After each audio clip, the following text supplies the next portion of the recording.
Sir.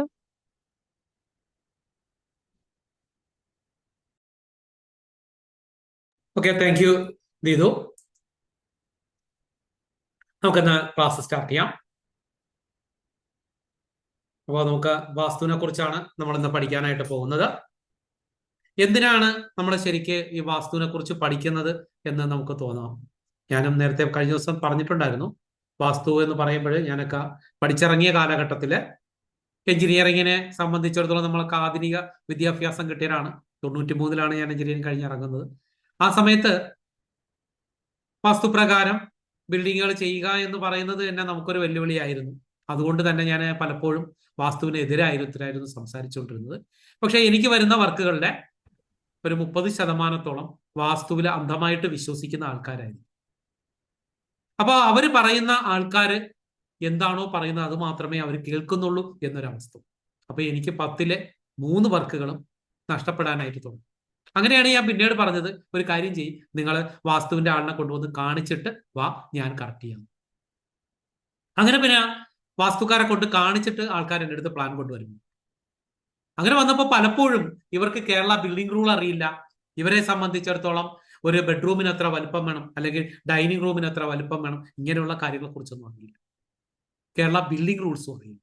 അതുകൊണ്ട് തന്നെ ഇവർ തരുന്ന കാര്യങ്ങൾ പലപ്പോഴും ചെയ്യുന്നതിന് ബുദ്ധിമുട്ടും. അങ്ങനെയാണ് പിന്നീട് ഞാൻ നോക്കുമ്പോൾ ഇവര് ഈ കൈകാര്യം ചെയ്യുന്നവരൊന്നും എൻ്റെ അത്ര വിദ്യാഭ്യാസവും ഇല്ല, അറിവും ഇല്ലാത്ത ആൾക്കാരാണ് ഇത് കൈകാര്യം ചെയ്യുന്നത്. അങ്ങനെ ഞാൻ വിചാരിച്ചത്, എന്തുകൊണ്ട് എനിക്കിത് പഠിച്ചു. അങ്ങനെ ഞാൻ പഠിക്കാനായിട്ട് പോകുന്നു. അങ്ങനെ ചെന്നപ്പോഴാണ് ഒരു കാര്യമുള്ളത്. നമുക്ക് പണ്ടൊരാള് ഈ ഗംഗാജലം കൊണ്ടുവരാനായിട്ട് പറഞ്ഞായിരുന്നു. ഒരാൾ ഗംഗയിൽ പോകുന്നുണ്ട്, അപ്പൊ ഗംഗാജലം ഒന്ന് കൊണ്ടുപോകാന്ന് പറഞ്ഞു. അങ്ങനെ ഇദ്ദേഹം ഗംഗാജലം കൊണ്ടുവരാനായിട്ട് കൊണ്ടുപോയി അവിടെ ചെന്ന് കഴിഞ്ഞപ്പോഴത്തേക്ക് കുപ്പി നോക്കിയപ്പോഴത്തേക്ക് അതില് ഉപ്പിന്റെ ചെറിയ അത് കൊണ്ടുപോയ കുപ്പിയാണ് ഒഴിവുള്ളത്. ഇയാൾ എന്ത് ചെയ്തു, അതിലാണ് ഗംഗാജലം കൊണ്ടു. അങ്ങനെ ഇവിടെ കൊണ്ടുവന്ന് കൊടുത്തിട്ട് ഈ കുടിച്ചവരെല്ലാം പിന്നീട് പറഞ്ഞു ഗംഗാജലത്തിന് ചെറിയ പുളിപ്പുണ്ട് എന്ന് പറഞ്ഞതുപോലെയാണ് ഈ വാസ്തുവിന്റെ കാര്യം. ആരിൽ നിന്നും നമുക്ക് കിട്ടുന്നു എന്നുള്ളത് വളരെ പ്രധാനം.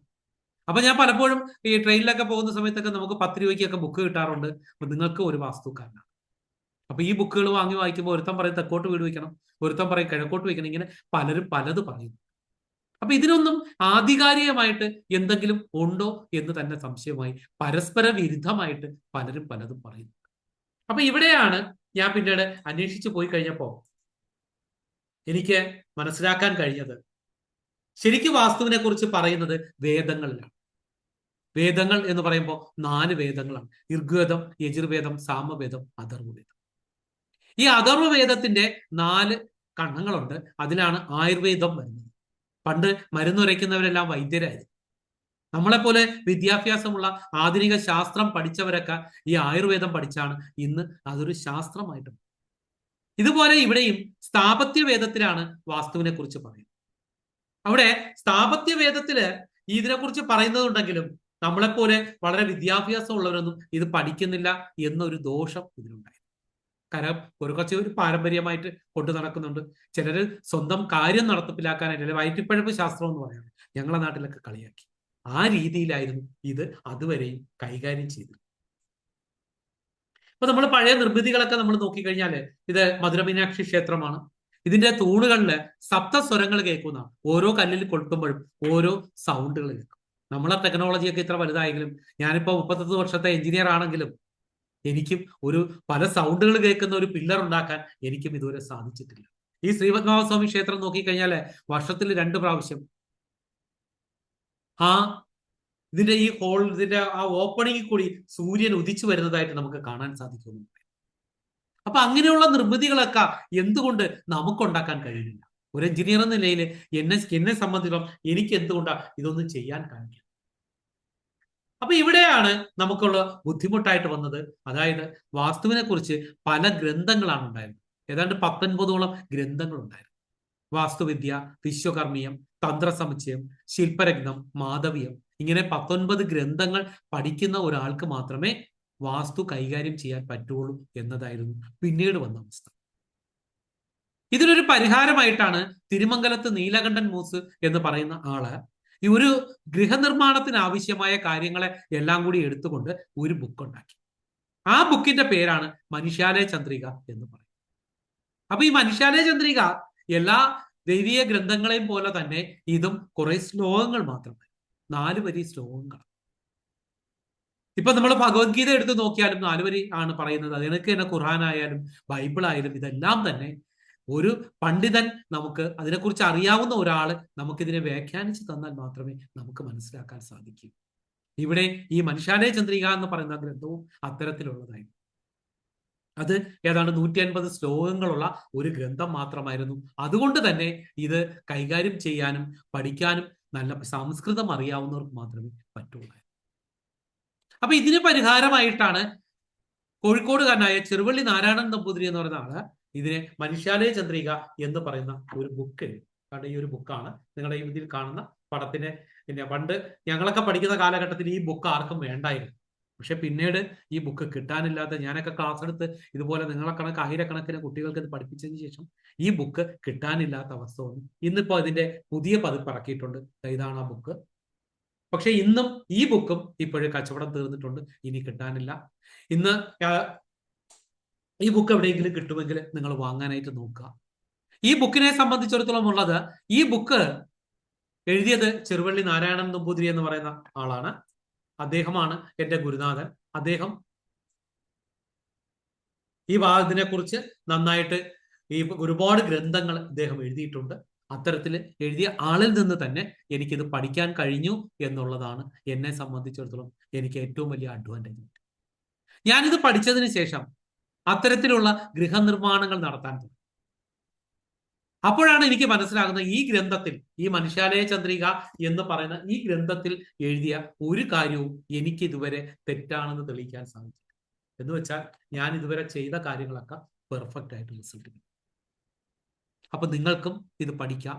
എന്തിനെന്ന് ചോദിച്ചാൽ നമ്മുടെ ക്ലയൻസിലെ 30% ആൾക്കാർ ഇത് നന്നായിട്ട് കൈകാര്യം ചെയ്യുന്നു, അല്ലെങ്കിൽ അവർക്ക് ഇത് ആവശ്യം. അപ്പോൾ എപ്പോഴും നമ്മുടെ ബിസിനസ്സിലെ ഒരു തിയറി ഉണ്ട്, നിനക്ക് ഇഷ്ടപ്പെട്ടതല്ല നീ കച്ചവടം ചെയ്യേണ്ടത്, നിന്റെ കസ്റ്റമർക്ക് ആവശ്യം എന്താണോ അതായിരിക്കണം നീ കൊടുക്കേണ്ടത്. അങ്ങനെ കൊടുക്കാൻ നിന്നാൽ നിനക്ക് ജീവിതത്തിൽ വലിയ ഉയരങ്ങളിൽ എത്താമെന്ന ആ ഒരു തിയറി നമുക്ക് നടപ്പിലാക്കണമെങ്കിൽ നമ്മളിത് നന്നായിട്ട് പഠിക്കുക തന്നെ വേണം. അപ്പൊ ഇവിടെ മനുഷ്യാലയ ചന്ദ്രിക എന്ന് പറയുന്ന ഈ ഗ്രന്ഥത്തെ കുറിച്ച് നമുക്ക് നോക്കാം. ഇവിടെ ഇങ്ങനെ ഒരു ടേബിളും, കൈക്കണക്ക് പട്ടിക എന്ന് പറയുന്ന ടേബിൾ ഉണ്ട്. ഈ ടേബിള് ഇതുപോലൊരു ബുക്കാണ്. കൈക്കണക്ക് പട്ടിക എന്ന് പറയുന്ന ബുക്കാണ്. ഇന്നും മാർക്കറ്റിൽ മേടിക്കാൻ കിട്ടുന്ന ഒരു ബുക്കാണ്. 75 രൂപ മറ്റും വിലയുള്ള ഒരു ബുക്കാണ്. ഇതിലെ ഒരുപാട് പേജുകൾ ഉണ്ടാവും. ഇതിലെ ഒരു പേജിന്റെ ഫോട്ടോ കോപ്പിയാണ് ഞാനിപ്പോ ഇതിനകത്തേക്ക് അയച്ചത്. ഇതാണ് ആ ബുക്ക്. ഈ ബുക്കിന്റെ ഒരു ഫോട്ടോ പതിപ്പാണ് ഞാനിപ്പോ അവിടെ അയച്ചിരിക്കുന്നത്. ഈ സ്ക്രീനിൽ നിങ്ങൾക്ക് കാണാം. അപ്പൊ ഇത് വെച്ചിട്ടാണ് പഴയ രാജകൊട്ടാരങ്ങൾ ഉണ്ടാക്കിയതും, അതുപോലെ ഇപ്പൊ നമ്മൾ ശ്രീപത്മനാഭസ്വാമി ക്ഷേത്രങ്ങൾ ഉണ്ടായതും, അതുപോലെ തന്നെ പഴയ നാലുകെട്ടും എല്ലാം ഉണ്ടാക്കിയിരിക്കുന്നു. ഇന്ന് ഇതെല്ലാം പുതുക്കിപ്പണിയുന്നതും എല്ലാം തന്നെ ഈ ബുക്ക് വെച്ചിട്ട്. അപ്പൊ ഈ ബുക്കിൽ കാണുന്ന ഒരു ടേബിളിന്റെ ഒരു കോപ്പിയാണ് ഞാനിപ്പോ ഇവിടെ ഇട്ടിരിക്കുന്നത്. ഇത് നോക്കിയാൽ നിങ്ങൾക്ക് എന്തെങ്കിലും പിടി കിട്ടുമോ എന്ന് ചോദിച്ചാൽ ഒന്നും പറയില്ല, പറ്റില്ല എന്നുള്ളത്. അതാണ് ഞാൻ നേരത്തെ പറഞ്ഞത്, ദൈവീയ വിഷയങ്ങളെല്ലാം ഇങ്ങനെയാണ്. ഒരു പണ്ഡിതൻ അല്ലെങ്കിൽ ഇതിനെക്കുറിച്ച് അറിയാവുന്ന ഒരാൾ നിങ്ങൾക്ക് പറഞ്ഞു തന്നാൽ മാത്രമേ ഇതിനെക്കുറിച്ച് നിങ്ങൾക്ക് മനസ്സിലാക്കാനായിട്ട് സാധിക്കൂ. അപ്പൊ ഞാനിപ്പോ ഇതെന്താണെന്നും ഈ ബുക്കിൽ എഴുതിയിരിക്കുന്നത് എന്താണെന്നും ഞാനൊന്ന് വ്യാഖ്യാനിക്കാം, പറയാം. നിങ്ങൾ വളരെ ശ്രദ്ധിച്ചിരിക്കുക. നിങ്ങൾക്ക് ഇതുകൊണ്ട് ജീവിതത്തിൽ നമുക്ക് ഇന്ന് തന്നെ വാസ്തുവിന്റെ അടിസ്ഥാനപരമായ കാര്യങ്ങളൊക്കെ പഠിക്കാനായിട്ട് സാധിക്കും. ഞാനിത് പറഞ്ഞത് കണക്ക് തന്നെ നിങ്ങൾ ഈ ക്ലാസ് ഒക്കെ നന്നായിട്ട് ശ്രദ്ധിച്ചിരിക്കുകയും അത് കൈകാര്യം ചെയ്യുന്നവർക്ക് ഞാൻ തന്നെ പിന്നീട് ഇതിനൊരു മൊബൈൽ ആപ്ലിക്കേഷൻ ഉണ്ടാക്കിയിട്ടുണ്ട്. അത് നിങ്ങൾക്ക് 5000 രൂപയ്ക്കാണ് നിങ്ങൾക്ക് നെറ്റിൽ നിന്ന് കിട്ടുന്നത്. അത് നിങ്ങൾക്ക് തീർത്തും സൗജന്യമായിട്ട് തന്നെ വാങ്ങാനായിട്ട് സാധിക്കും. അതിനുള്ള പാസ്വേഡ് ഞാൻ തരാം. അതുപോലെ നിങ്ങളിപ്പോൾ ഇത് കഴിയുന്ന സമയത്ത് നിങ്ങൾക്ക് ഇതിലൊരു ഗൂഗിൾ ഫോം ഇട്ടിരിക്കും. ആ ഗൂഗിൾ ഫോം പൂരിപ്പിച്ച് അയക്കുന്നവർക്ക് നിങ്ങളുടെ അതിന്റെ ലിങ്കും കോഡും ഞാൻ അയച്ചു തരുന്നതായിരിക്കും. ഓക്കെ. അപ്പൊ നിങ്ങൾക്ക് എന്തെങ്കിലും സൗണ്ടിൽ എന്തെങ്കിലും പ്രശ്നമോ എന്തെങ്കിലും ഉണ്ടോ എന്നൊന്ന് പറയുക. അതിനുശേഷം നമുക്ക് സ്റ്റാർട്ട് ചെയ്യാം. ഇന്നെന്താ കുറച്ച് പേരേ ഉള്ളൂ. എന്താണ്, ഞായറാഴ്ച ആയതുകൊണ്ടാണോ എന്ന് എനിക്ക് അറിയില്ല. ക്ലാസ് ആവശ്യപ്പെട്ടവരൊക്കെ ഉണ്ടോ? ആ, ശരി. എത്ര പേര് എന്നുള്ളതല്ല, ആവശ്യക്കാര് ഇത്രയും പേരുണ്ടെങ്കിൽ നമുക്ക് സ്റ്റാർട്ട് ചെയ്യാം. നിങ്ങൾക്ക് എന്തെങ്കിലും സൗണ്ടും കാര്യങ്ങളൊക്കെ ഓക്കെ ആണോ? ഓക്കെയാണ് സർ. ഓക്കെയാണ്, ശരി, നമുക്ക് സ്റ്റാർട്ട് ചെയ്യാം. അപ്പൊ ഇവിടെ ഞാൻ ഈ കാണിച്ചിരിക്കുന്നതിൽ ഫസ്റ്റ് പെരിമീറ്റർ എന്നാണ് പറയുന്നത്. പെരിമീറ്റർ എന്ന് പറഞ്ഞാൽ ചുറ്റ് എന്ന് പറയും. അതായത് ഇപ്പൊ ഇവിടെ ഒരു ബിൽഡിംഗ് ഉണ്ടെങ്കിൽ ഈ ബിൽഡിങ്ങിന്റെ ലെങ്ത് പ്ലസ് ബ്രെഡ്ത്ത് ഇത് രണ്ടും കൂടി കൂട്ടും ഇതും കൂടെ കൂട്ടിയിട്ട് അതിന്റെ ഇരട്ടി എടുക്കുന്നതിനെയാണ് നമ്മൾ പെരിമീറ്റർ എന്ന് പറയുന്നത്, അല്ലെ, അഥവാ ചുറ്റളവ്. അപ്പൊ 3 കോൽ വലിപ്പമുള്ള ഈ വീടിന്റെ ഫലത്തെ കുറിച്ചാണ് പറയുന്നത്. ഇതിന്റെ പെരിമീറ്റർ എന്ന് പറയുന്നത് 3 കോലാണ്. അങ്ങനെയുള്ള ഒരു വീടിനെ സംബന്ധിച്ചിടത്തോളം അല്ലെങ്കിൽ ഒരു ബിൽഡിങ്ങിനെ സംബന്ധിച്ചിടത്തോളം എന്താണ് റിസൾട്ട് എന്നാണ് ഇവിടെ പറയുന്നത്. അപ്പൊ അതെന്താണെന്ന് നമുക്ക് നോക്കാം. നമുക്കറിയാവുന്നത് മീറ്റർ, സെന്റിമീറ്റർ നമുക്കറിയാം, ഫീറ്റ് നമുക്കറിയാം. നമ്മളെ സംബന്ധിച്ചിടത്തോളം കോൽ വിരൽ അറിയില്ല. അപ്പൊ എന്താണ് കോൽ എന്ന് ചോദിച്ചു കഴിഞ്ഞാൽ, പഴയ കാലഘട്ടത്തില് നമുക്ക് അളവ് കണ്ടുപിടിക്കാനായിട്ട് ഉപയോഗിച്ചിരുന്ന ഒരു മെത്തേഡാണ്. ആദ്യമായിട്ട് ഇവർ ചെയ്തത് ഒരു ഗൃഹനാഥന്റെ മധ്യവിരലിന്റെ മധ്യസ്ഥി എന്ന് വെച്ച് കഴിഞ്ഞാൽ ഈ അളവ് ഇവിടം വരെയുള്ള ഡിസ്റ്റൻസ് എടുത്തുകൊണ്ടാണ് ഇവർ ആദ്യ കാലഘട്ടങ്ങളിൽ വീടിന്റെ കാര്യങ്ങൾ ചെയ്തത്. അതുപോലെ അതിന് അന്ന് ഉണ്ടാക്കിയിരുന്ന പണപ്പെട്ടികളും അതുപോലെ കസേര, ചെയറൊക്കെ ഉണ്ടാക്കിയിരുന്നത് ഈ അളവിന്റെ ഗുണിതങ്ങളാണ്. അതുകൊണ്ടാണ് ഒരാൾ ഇരുന്ന ചെയറിൽ നിങ്ങൾ ഇരിക്കരുത്, അല്ലെങ്കിൽ ഒരു പണപ്പെട്ടി നിങ്ങൾ ഉപയോഗിക്കരുത് എന്നൊക്കെ പറഞ്ഞു. ആ വ്യക്തിക്ക് മാത്രം അനുകൂലമാകത്തക്ക രീതിയിൽ അയാളുടെ ഈ അളവ് എടുത്തുകൊണ്ട് അതിന്റെ ഗുണിതങ്ങളെ എടുത്താണ് അവരന്ന് ഇതൊക്കെ ഉണ്ടാക്കി. ഹോമകുണ്ടങ്ങളൊക്കെ ഉണ്ടാക്കുന്നതും ഇങ്ങനെയാണ്. പക്ഷെ അത് കഴിഞ്ഞ് വന്നപ്പോഴ് നമുക്ക് ഒരു സ്ഥലത്ത് ഒരു രാജകൊട്ടാരം ഉണ്ടാക്കണം അല്ലെങ്കിൽ ഒരു തറവാട് ഉണ്ടാക്കണമെങ്കിൽ അവിടെ ഇങ്ങനെ സമനിരപ്പാക്കിയതിന് ശേഷം അവിടെ എള്ള് കൃഷി ചെയ്യും. എള്ള് കൃഷി ചെയ്തിട്ട് ആ എള്ളിന്റെ നമുക്കറിയാം, ഒരുപാട് വളക്കൂറുള്ള മണ്ണാണെങ്കിൽ നല്ല വലിപ്പത്തിലുള്ള എള്ളായിരിക്കും കിട്ടും. ഈ 8 എള്ള് ഇങ്ങനെ അടുക്കി വെച്ചതിന് ശേഷം അതിന്റെ വലിപ്പം എടുത്തുകൊണ്ട് അവർ ചെയ്യാം. ഇങ്ങനെ 2 മെത്തേഡിലാണ് ഇവർ ചെയ്യുന്നത്. എന്നാൽ പിന്നീട് വന്നത് സൂര്യപ്രകാശത്തിൽ വരുന്ന കണികകളുടെ വലിപ്പം എന്ന് വെച്ച് കഴിഞ്ഞാൽ നമുക്കിപ്പോ ഒരു ഇത് നോക്കി അറിയാം, പ്രൊജക്ടർ നോക്കി അറിയാം. നമുക്ക് സിനിമാ തിയേറ്ററിൽ പോയാൽ അറിയാം, ഈ തുടക്കത്തിലുള്ള പ്രൊജക്ടർ എന്ന് വരുന്ന റേസസ് ചെറുതും വലിപ്പം അങ്ങോട്ട് ചെറുതും കൂടും. ഇതുപോലെ ഇവരും ആ പൊടിപടലങ്ങളായ സൂര്യപ്രകാശമുള്ള സമയത്ത് ഈ ഓലയിട്ട വീടുകളുടെ ആ ചെറിയ സുഷിരത്തിൽ കൂടി വരുമ്പോൾ പറക്കുന്ന പൊടികൾ നമുക്ക് കാണാൻ കഴിയും. ആ പൊടിയെ ഇവർ പരമാണു എന്ന് വിളിക്കുകയും അതിന്റെ ഇത്ര വലിപ്പം എടുത്തുകൊണ്ട് ചെയ്യുകയും ചെയ്തിരുന്ന ഒരു കാലഘട്ടം ഉണ്ടായി. എന്നാൽ പെരുന്തച്ഛന്റെയൊക്കെ കാലഘട്ടം കഴിഞ്ഞപ്പോൾ അവര് ഓരോ സ്ഥലത്തും ഓരോ ഓരോ ബിൽഡിങ്ങുകൾ ഉണ്ടാക്കിയതിന് ശേഷം അവര് അതിന്റെ കാലില് കൊത്തിവെച്ചിട്ടുണ്ട്. ഇപ്പൊ നിങ്ങൾ തിരുവനന്തപുരത്ത് ശ്രീപത്മനാഭസ്വാമി ക്ഷേത്രം നോക്കുകയാണെങ്കിൽ അതിന്റെ കാലില് കൊത്തിവെച്ചിരിക്കുന്നത് ഒരു കോൽ സമം 75 സെന്റിമീറ്റർ എന്ന രീതിയിലാണ് കൊത്തിവെച്ചിരിക്കുന്നത്. അതായത് തിരുവനന്തപുരത്ത് ഒരു കോൽ സമം 75 സെന്റിമീറ്റർ ആണ് കൊത്തിവെച്ചത്. ഇത് നിങ്ങൾ നോട്ട് ചെയ്തിട്ടേക്കാം. അതേസമയം നിങ്ങൾ തൃശ്ശൂർ ചെന്ന് കഴിഞ്ഞാൽ അവിടെ അവർ കൊത്തിവെച്ചിരിക്കുന്നത് ഒരു കോൽ സമം 72 സെന്റിമീറ്റർ. അതേസമയം കണ്ണൂരോ കാസർഗോഡോ ഉള്ള ക്ഷേത്രങ്ങളെ ഒക്കെ നമ്മൾ നോക്കിക്കഴിഞ്ഞാൽ അവിടെ കൊത്തിവെച്ചിരിക്കുന്ന കണ്ണൂരൊക്കെ നമ്മൾ നോക്കിക്കഴിഞ്ഞാൽ അല്ലെങ്കിൽ കാസർഗോഡൊക്കെ നോക്കിക്കഴിഞ്ഞാൽ അവിടെ 70 സെന്റിമീറ്റർ ആണ് അവിടെ കൊടുത്തിരിക്കുന്നത്. ഇങ്ങനെ കേരളത്തിൽ പല സ്ഥലത്തും പല അളവുകളാണ് കൊടുത്തിരുന്നത്. അത് ഒന്നുകൂടെ പറയാം. തിരുവനന്തപുരത്ത് ശ്രീപത്മനാഭസ്വാമി ക്ഷേത്രത്തിന്റെ കാലിൽ കൊത്തിവെച്ചിരിക്കുന്നത് ഒരു കോൽ സമം 75 സെന്റിമീറ്റർ എന്നും, തൃശ്ശൂരാണെങ്കിൽ 72 സെന്റിമീറ്റർ എന്നും, അതേസമയം കണ്ണൂരോ കാസർഗോഡോ ഒക്കെ ആണെങ്കിൽ ഒരു കോൽ സമം 70 സെന്റിമീറ്റർ ആയിട്ടുമാണ് കൊത്തിവെച്ചിരിക്കുന്നത്. അപ്പൊ ഇവിടെ തിരുവനന്തപുരത്ത് ഒരു ബിൽഡിംഗ് കെട്ടുകയാണെങ്കിൽ അവിടെ ഒരു കോൽ സമം 75 സെന്റിമീറ്റർ ആയിട്ടാണ് എടുക്കുന്നത്. അപ്പോൾ നമുക്ക് 3 കോൽ എന്ന് പറയുമ്പോൾ 75 × 3 ആ വലുപ്പത്തിലായിരിക്കും അതിന്റെ പെരിമീറ്റർ വരത്തക്ക രീതിയിലാണ് ചെയ്തിരിക്കുന്നത്. ഇങ്ങനെ ഓരോ സ്ഥലത്തും ഓരോ അളവുകൾക്ക് ഇതാണ് ചെയ്തു പോകുന്നത്. എന്നാൽ പിന്നീട് വന്ന ആൾക്കാർക്ക് ഇത് വളരെ ബുദ്ധിമുട്ടായതുകൊണ്ട് തൃശ്ശൂരിന്റെ അളവ്, കേരളത്തിന്റെ ഏതാണ്ട് മധ്യഭാഗമാണ് തൃശ്ശൂരിന്റെ അളവ് എടുത്തുകൊണ്ട് ഒരു കോൽ സമം 72 സെന്റിമീറ്റർ എന്ന അളവെടുത്താണ് പിന്നീട് ഗൃഹനിർമ്മാണങ്ങൾ നടത്താൻ. ഞാനും ഇപ്പോ ഒരു കോൽ സമം 72 സെന്റിമീറ്റർ എന്ന അളവെടുത്താണ് ചെയ്യുന്നത്.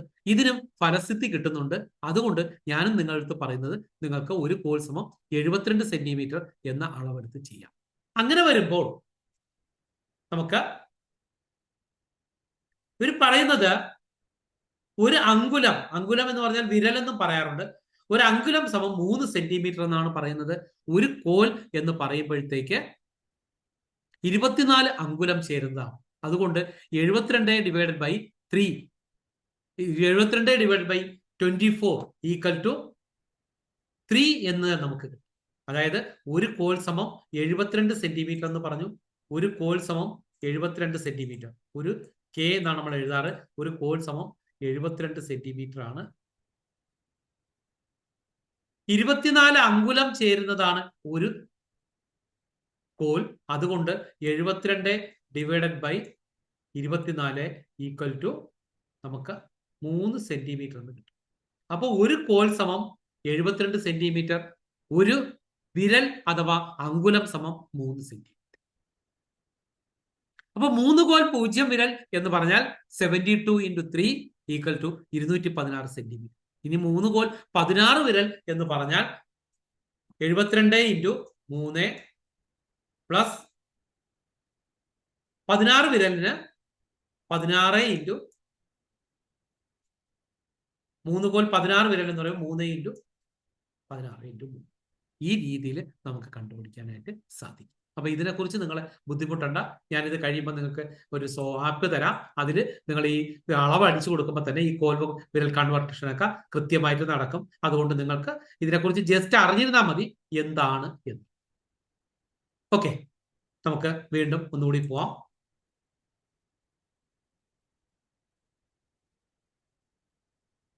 അടുത്തതായിട്ട് നമ്മൾ നോക്കേണ്ടത്, അപ്പൊ കോൽ വിരൽ അഥവാ ചുറ്റളവ് നമുക്ക് മനസ്സിലായി.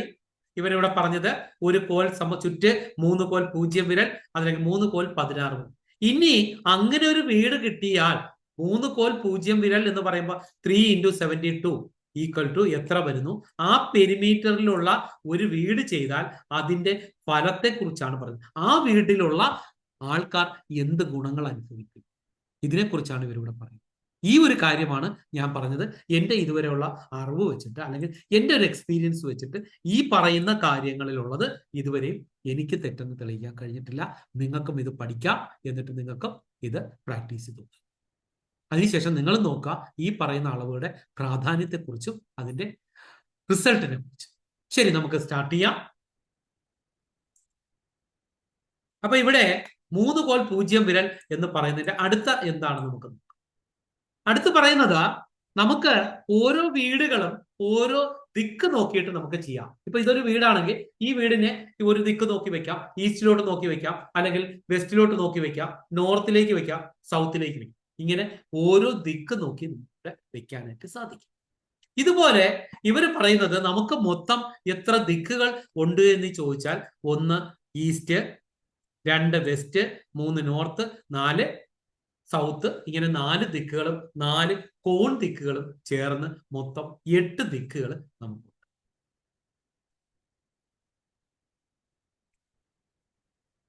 അപ്പൊ ഈ 8 ദിക്കുകൾ നോക്കി നമുക്ക് വീട് വെക്കാനായിട്ട് സാധിക്കും.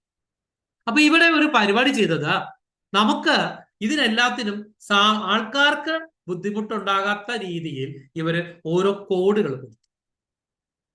ആ ഒരു കോഡ് കൊടുത്തു കഴിഞ്ഞപ്പോ ആ ഒരു നമ്പർ ആയിരിക്കും ആ വീടിനെ വിളിക്കുന്നത്. അപ്പൊ ഇവിടെ ഒരു വീട് വെച്ചാൽ ഈ വീട് വെസ്റ്റിലോട്ട് നോക്കിയിരിക്കും, അതായത് പടിഞ്ഞാറ് ഫേസ് ചെയ്ത് നിൽക്കും. ഈ വീടിന് ഇവരൊരു സംഖ്യ കൊടുത്തു 1. ഈ കോണിച്ച ദിക്കിലേക്ക് നോക്കി നിൽക്കുന്ന ഈ വീടിനെ സംബന്ധിച്ചിടത്തോളം അവർ അടുത്ത സംഖ്യയായ 2 എന്ന പേര് കൊടുത്തു. ഈ വീടിന് അവർ പേര് കൊടുത്തത് 3, 4, 5, 6, 7, 8.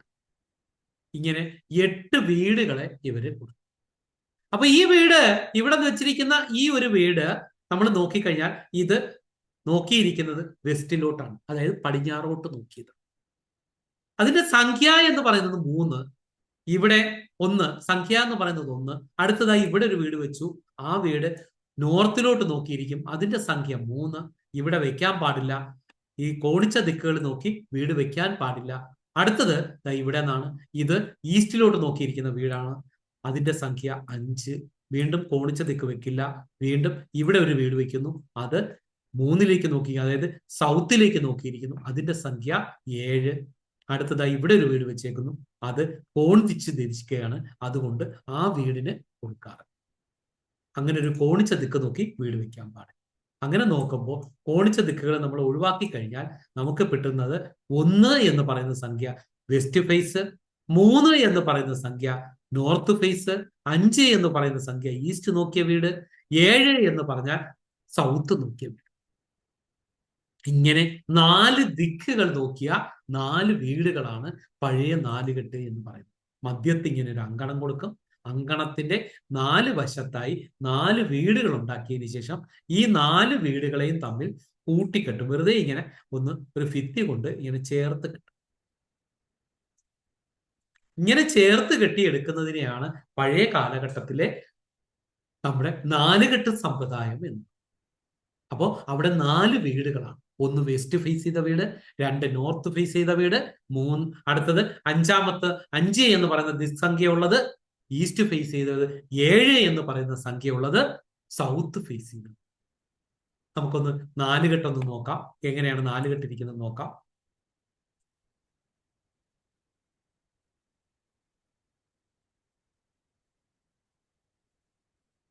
പഴയ ഒരു നാലുകെട്ട് എന്ന് പറയുമ്പോഴത്തെ ഈ രീതിയിലാണ്.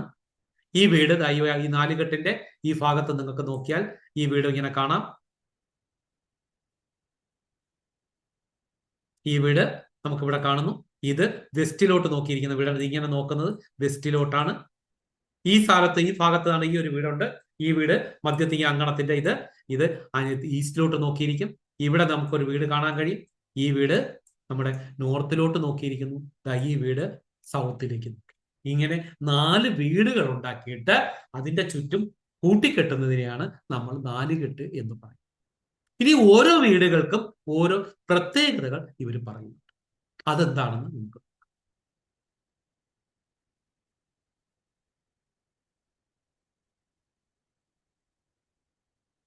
ഇവിടെയാണ് ഈ ഒരു പിക്ചറാണ് നിങ്ങൾ ഓർത്തിരിക്കേണ്ടത്.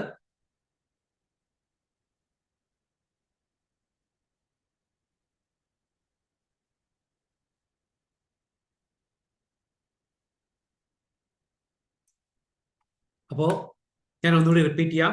ഇതാ ഈ വീട്, ഇവിടെ ഉണ്ടാക്കിയിരിക്കുന്ന ഈ വീടിനെ നമുക്ക് എടുക്കാം. ഇതാ ഇങ്ങനെ ഒരു വീടുണ്ട്.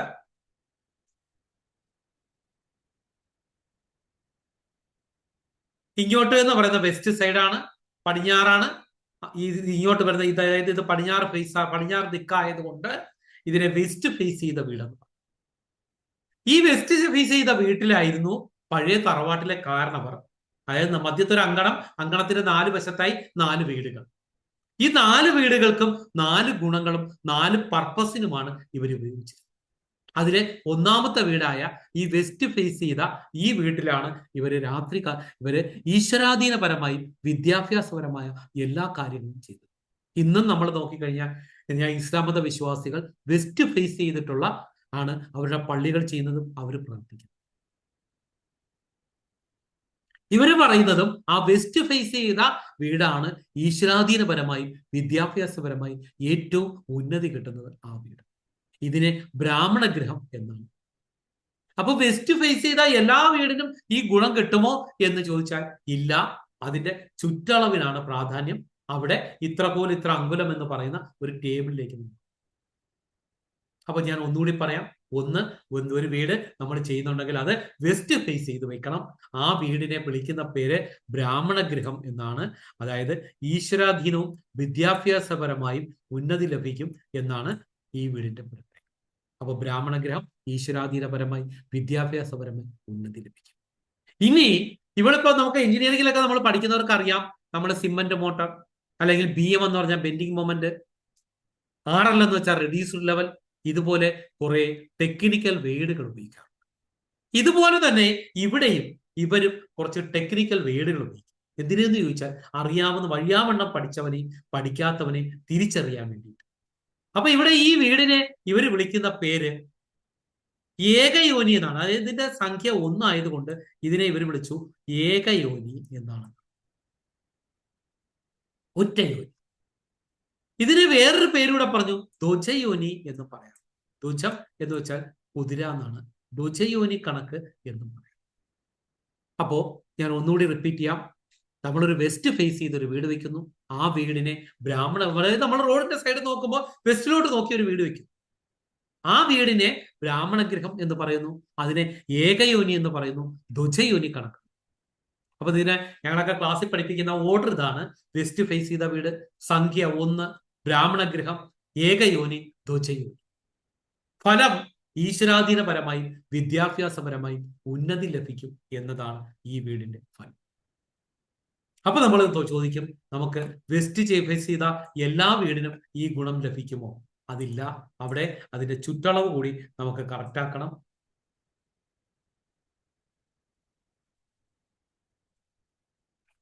അതായത് ഇവിടെ നിങ്ങൾ നോക്കിക്കഴിഞ്ഞാൽ 1 എന്ന് പറയുന്ന ഈ ഒരു അളവ് വരുന്ന ആ അളവിലുള്ള എല്ലാ വീടുകൾക്കും മാത്രമേ ആ ഗുണം ലഭിക്കുകയുള്ളൂ. ഒന്ന് നമുക്ക് നോക്കാം. ആദ്യത്തെ 1 എന്ന് പറയുന്നത് 3 കോൽ 0 വിരലിലാണ്. അടുത്ത് പിന്നെ 5 കോൽ 16 വിരലിന് വരുന്നുണ്ട്. അടുത്തതാ 8 കോൽ 8 വിരലിന് വരുന്നുണ്ട്. അടുത്തത് 11 കോൽ 0 വിരലിന് വരുന്നുണ്ട്. അടുത്തത് 13 കോൽ 16 വിരലിന് വരുന്നുണ്ട്. അടുത്തത് 16 കോൽ 8 വിരലിന് വരും. ഇങ്ങനെ ഈ വരുന്ന അളവുകളിൽ പെരിമീറ്റർ ആയിട്ട് വരുന്ന ഏതൊരു വീടും വെസ്റ്റ് ഫേസ് ചെയ്ത് നിങ്ങൾ വെച്ചാൽ ഈ പറയുന്ന വീട്ടിനെ സംബന്ധിച്ചോ ഈശ്വരാധീനപരമായി വിദ്യാഭ്യാസപരമായി ഉന്നതി ലഭിക്കും എന്നാണ് മനുഷ്യാലയ ചന്ദ്രിക പറയുന്നത്. ഈ ഒരു കാര്യത്തെ എനിക്കും ഇതുവരെയും തെറ്റാണെന്ന് തെളിയിക്കാൻ പറ്റിയിട്ടില്ല. അതിനർത്ഥം നിങ്ങൾക്കും അങ്ങനെ ഒരു ഗൃഹനിർമ്മാണം നടത്തിയാൽ ഇന്നും ഈ ഫലം കിട്ടുമെന്നാണ് എൻ്റെ ഇതുവരെയുള്ള അനുഭവം.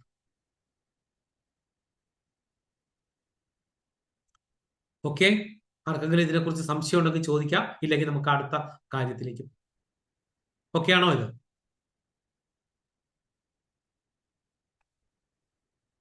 ഒരാൾ എസ് ഓർ നോ പറയും. ഓക്കെ ആണ് സർ. ശരി, ഓക്കെ. അടുത്തതായി നമുക്ക് നോക്കേണ്ടത് ഈ വീടാണ്. ഈ വീടിനെ നമുക്ക് നോക്കാം. ഈ വീട് നോർത്ത് ഫേസ് ചെയ്തിരിക്കുന്ന വീടാണ്.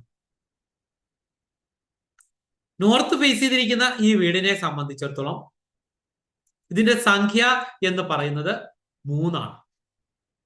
ഇതിനെ ത്രയോനി കണക്ക് എന്നാണ് പറയുന്നത്. ത്രയോനി എന്നാണ് പറയുന്നത്.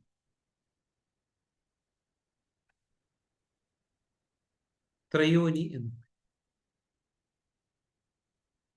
ഇതിനെ സിംഹയോനി കണക്കെന്നും പറയാറുണ്ട്. പഴയ കാലഘട്ടത്തില് രാജാവിരുന്ന ചെയറിന് സിംഹാസനം എന്നുള്ള പേര് തന്നെ വരാൻ കാരണം ആ കസേരയുടെ ആ ചെയറിന്റെ ചുറ്റളവ് നീ നേരത്തെ കണ്ട കേബിളിലെ 3 എന്ന് പറയുന്ന സംഖ്യ വരത്തക്ക രീതിയിലാണ് ചെയ്തത്.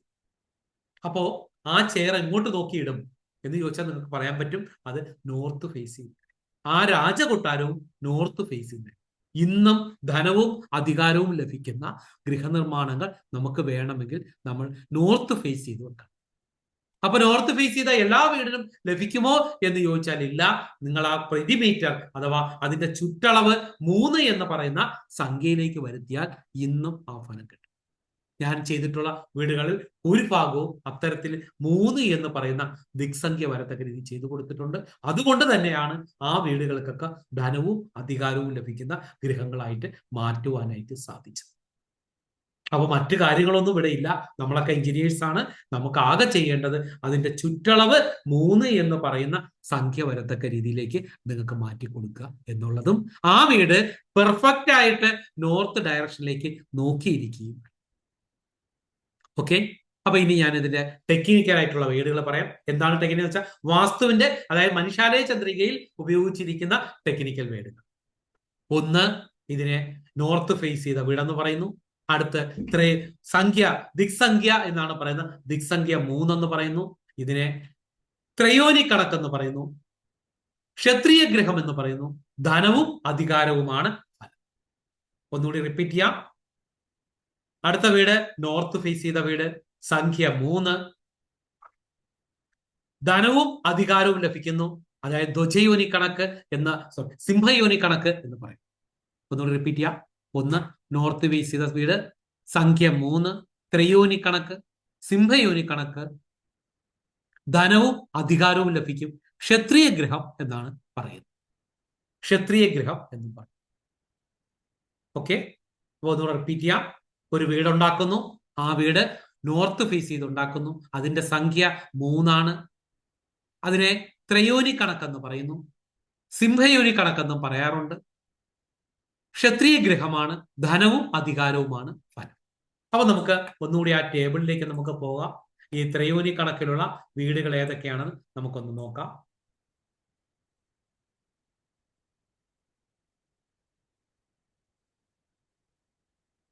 ഇതാണ് നമ്മൾ നേരത്തെ പറഞ്ഞ വീട് ടേബിള്. ഇവിടെ നിങ്ങൾ നോക്കിക്കഴിഞ്ഞാൽ 3 എന്ന് പറയുന്ന സംഖ്യ വരുന്നതെല്ലാമാണ് നമ്മുടെ ഇതിന്റെ പെരിമീറ്റർ ആയിട്ട് വരേണ്ടത്. അപ്പൊ നമുക്ക് ഇവിടെ 3 വന്നിട്ടുണ്ട്. 3 വന്നേക്കുന്ന 3 കോൽ 16 വിരൽ. അപ്പൊ 3 കോൽ 16 വിരൽ ചുറ്റളവ് വരത്തക്ക രീതിയിൽ നിങ്ങളൊരു ഗൃഹനിർമ്മാണം നടത്തുക എങ്കിൽ അതിനെ ത്രയോനി കണക്കെന്ന് പറയുന്നു, സിംഹയോനി കണക്കെന്ന് പറയുന്നു, ക്ഷത്രിയ ഗൃഹം എന്ന് പറയുന്നു. ധനവും അധികാരവും ലഭിക്കുന്ന വീടുകൾ എന്ന് നമുക്ക് പറയാം. അടുത്തതായിട്ട് നമുക്ക് വരുന്നത് ഈ വീടാണ്. 6 കോൽ 8 വിരലാണ് വരേണ്ടത്. അതിന്റെ പെരിമീറ്റർ ആയിട്ട് വരേണ്ടത്. ഈ വീടിനെ സിംഹയോനി കണക്കെന്ന് പറയുന്നു, ത്രിയോനി കണക്കെന്ന് പറയുന്നു, ക്ഷത്രിയ ഗൃഹം എന്ന് പറയുന്നു. ധനവും അധികാരവും ഈ വീടിൽ ലഭിക്കും. അടുത്ത് നിങ്ങൾ നോക്കിക്കഴിഞ്ഞാൽ 9 കോൽ 0 വിരൽ. അടുത്ത പിന്നീട് 11 കോൽ 16 വിരൽ. അടുത്ത് 14 കോൽ 8 വിരൽ. അടുത്ത് 17 കോൽ 0 വിരൽ. ഈ പറയുന്ന അളവുകളിലായിരിക്കണം നിങ്ങൾ ഈ വീട് ഉണ്ടാക്കേണ്ടത്. അപ്പോ വടക്ക് ഫേസ് ചെയ്ത അല്ലെങ്കിൽ നോർത്ത് ഫേസ് ചെയ്ത എല്ലാ വീടിനും ഈ ഫലം ലഭിക്കില്ല. ആകെ കിട്ടുന്നത് അത് കൃത്യമായിട്ട് ഈ ചുറ്റളവ് വരത്തക്ക രീതിയിൽ നിങ്ങൾ ഗൃഹനിർമ്മാണം നടത്തുകൂടെ ചെയ്താൽ ഈ ഫലം ഇന്നും ലഭിക്കുമെന്നാണ് എന്റെ ഇതുവരെയുള്ള അനുഭവം. നമുക്ക് അടുത്ത വീടിലേക്ക് നമുക്ക് പോകാം.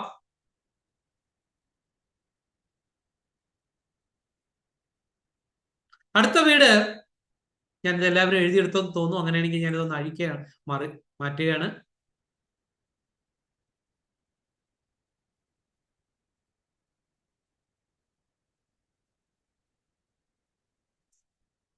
അടുത്ത വീട് നമുക്ക് ഈസ്റ്റ് ഫേസ് ചെയ്ത വീടാണ്. ഞാനിവിടെ ഒരു വീടുണ്ടാക്കുന്നു.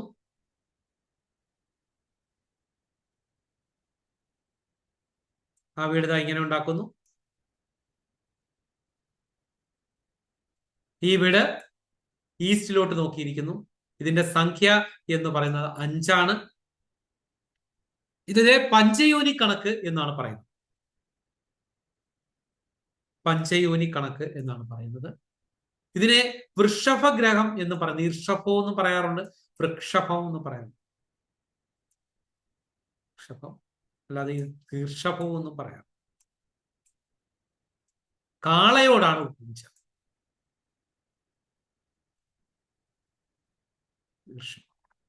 കാളയോടാണ് ഉപമിച്ചത്. അപ്പോ അടുത്ത സംഖ്യ, അടുത്ത ഒരു വീട് നമുക്ക് ഈസ്റ്റ് ഫേസ് ചെയ്ത വീടാണ്. സംഖ്യ 5, പഞ്ചയോനി കണക്ക്. ശൂദ്രഗ്രഹം എന്നാണ് പറയുന്നത്. ശൂദ്രഗ്രഹം എന്നാണ് പറയുന്നത്.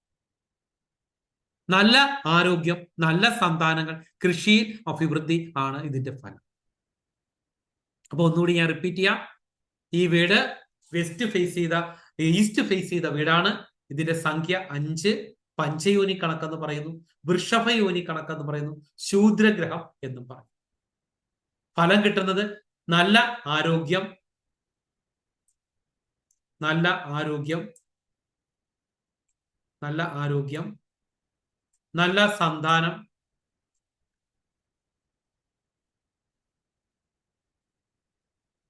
കൃഷിയിലൂടെ അഭിവൃദ്ധി. ഇത്രയും ഫലങ്ങളാണ് കിട്ടുന്നത്. ഒന്നുകൂടി റിപ്പീറ്റ് ചെയ്യാം. നമ്മളൊരു വീടുണ്ടാക്കുന്നു. ആ വീട് കിഴക്കോട്ട് മുഖമായിട്ട് വയ്ക്കുന്നു, അതായത് ഈസ്റ്റ് മുഖമായിട്ട് വയ്ക്കും. ആ വീടിനെ വിളിക്കുന്ന സംഖ്യ 5 എന്ന് പറയുന്നതാണ്. ആ ടേബിളിലെ 5 വരുന്ന കണക്കുകൾ എടുത്തായിരിക്കണം നിങ്ങൾ ആ വീട് ഉണ്ടാക്കേണ്ടത്. അതിനെ പഞ്ചയോനി കണക്കെന്ന് പറയുന്നു, വൃഷഭയോനി കണക്കെന്ന് പറയുന്നു, ശൂദ്രഗ്രഹം എന്ന് പറയുന്നു. ആ വീട്ടിൽ താമസിക്കുന്നവരെ സംബന്ധിച്ചിടത്തോളം നല്ല ആരോഗ്യം ഉണ്ടായിരിക്കും, നല്ല സന്താനങ്ങൾ ഉണ്ടായിരിക്കും, കൃഷിയിൽ അഭിവൃദ്ധി ഉണ്ടായിരിക്കും. ഇങ്ങനെ 4 ഗുണങ്ങളാണ് നമുക്ക് ഇവിടെ ലഭിക്കുന്നത്. അടുത്തതായിട്ട് നമുക്ക് സൗത്ത് ഫേസ് ചെയ്ത വീടാണ് ഇവിടെ ഉണ്ടാക്കുന്നത്. സൗത്തിലോട്ട്, അതായത് തെക്കോട്ട് മുഖമായിട്ട് വീട് വയ്ക്കും. 7 എന്ന് പറയുന്നത് സംഖ്യ ആയതുകൊണ്ട് തന്നെ ഇതിനെ സപ്തയോനി കണക്ക് എന്നാണ് പറയാറ്. സപ്തം, സപ്തം എന്ന് വെച്ചാൽ 7. സപ്തയോനി കണക്കെന്ന് പറയുന്നു. ഗജയോനി കണക്കെന്ന് പറയുന്നത്, ഗജം എന്ന് വെച്ചാൽ ആന, ഗജയോനി കണക്കെന്നും പറയാം. ഇതിനെ വൈശ്യഗ്രഹം എന്നാണ് പറയുന്നത്, വൈശ്യഗ്രഹം. അതുകൊണ്ട് തന്നെ കച്ചവടത്തിലൂടെ ധനം ലഭിക്കും എന്നാണ് പറയുന്നത്. കച്ചവടം. അപ്പൊ ഞാൻ ഒന്നുകൂടി റിപ്പീറ്റ് ചെയ്യാം. നമ്മളൊരു വീടുണ്ടാക്കുന്നു. ആ വീട് സൗത്ത് ഫേസ് ചെയ്തായിട്ട് ഉണ്ടാക്കുന്നു. അതിന്റെ സംഖ്യ 7 അതിനെ സപ്തയോനി കണക്കെന്ന് പറയുന്നു, ഗജയോനി കണക്കെന്ന് പറയുന്നു, വൈശ്യഗ്രഹം എന്ന് പറയുന്നു. കച്ചവടത്തിലൂടെ ധനം ലഭിക്കുന്നു. ഒന്നുകൂടി റിപ്പീറ്റ് ചെയ്യാം. നമുക്കൊരു 4 കെട്ട് ഉണ്ടാക്കുന്നു, അല്ലെങ്കിൽ നമ്മളൊരു സ്ഥലത്ത് ഒരു വീട് ഉണ്ടാക്കുന്നു. ആ വീട് സൗത്ത് ഫേസ് ചെയ്തിട്ടാണ് ഉണ്ടാക്കുന്നത്, അതായത് തെക്കോട്ട് മുഖമായിട്ടാണ് ചെയ്യുന്നത്. അതിന്റെ ഫ്രണ്ട് ഡോർ ഇരിക്കുന്നത്, അതിന്റെ കയറുന്ന സിറ്റ് ഔട്ടിന്റെ സ്റ്റെപ്പ് ഇരിക്കുന്നത് ഒരേ ഡയറക്ഷനിലാണ്. അപ്പോൾ തെക്കോട്ട് മുഖമായിട്ട് നമ്മൾ ചെയ്യുന്നു. ആ വീടിനെ സംഖ്യ 7 സപ്തയോനി എന്ന് പറയുന്നു, ഗജയോനി കണക്കെന്ന് പറയുന്നു, വൈശ്യഗ്രഹം എന്ന് പറയുന്നു. ആ വീടിനെ സംബന്ധിച്ചിടത്തോളം കച്ചവടത്തിലൂടെ ധനം ലഭിക്കും എന്നാണ്. ഇങ്ങനെ ഒരു 4 കെട്ട് സമ്പ്രദായമാണ് പഴയ കാലഘട്ടത്തിൽ ഉണ്ടായത്. മധ്യത്ത് ഒരു അങ്കണം ഉണ്ടാക്കി, അങ്കണത്തിന്റെ 4 വശത്തും 4 വീടുകൾ ഉണ്ടാകും. ഈ 4 വീടുകൾക്കും 4 ഗുണങ്ങളാണ് പറഞ്ഞത്. അപ്പൊ ഈ 4 ഗുണങ്ങളും പഴയ തറവാട്ടിലെ കാരണവർ അനുഭവിച്ചതിലായിരുന്നതായിട്ട് നമുക്ക് കാണാൻ സാധിക്കും. അയാള് വെസ്റ്റ് ഫേസ് ചെയ്ത വീടിലിരുന്നിട്ടാണ് അയാള് ഈശ്വരാധീനപരമായി വിദ്യാഭ്യാസകരമായ കാര്യങ്ങളെല്ലാം ചെയ്തിരുന്നത്. അതുകൊണ്ട് അയാൾ അവിടുത്തെ അന്നത്തെ തറവാട്ടിലെ കാരണവരെ നമ്മൾ നോക്കിയാൽ അയാളായിരിക്കും ക്ഷേത്രങ്ങളുടെയും പള്ളികളുടെയും അധിപൻ. അയാൾ നല്ല വിദ്യാഭ്യാസമുള്ളവനായിരുന്നു, അയാൾ നല്ല അറിവുള്ളവനായിരുന്നു.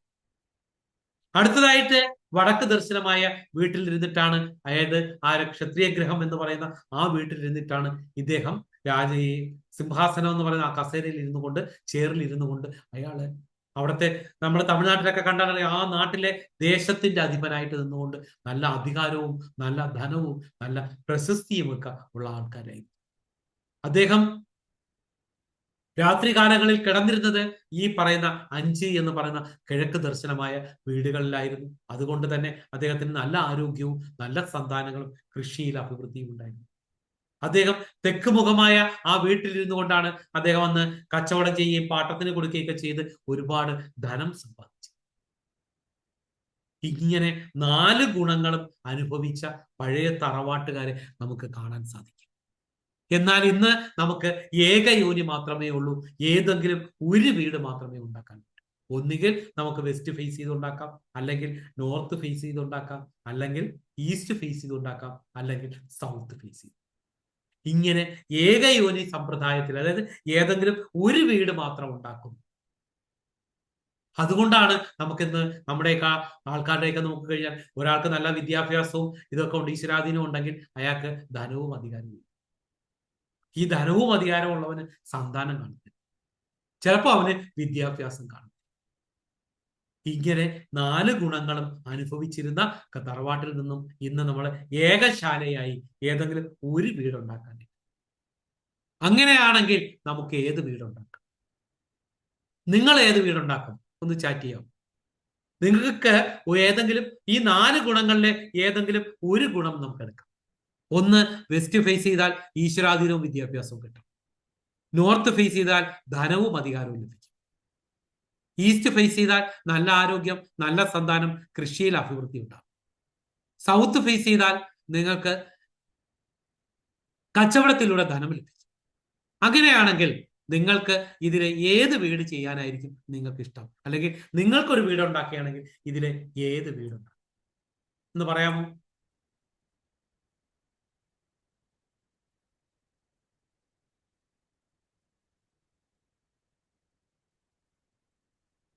ഒന്ന് ചാറ്റ് ചെയ്താലും മതി.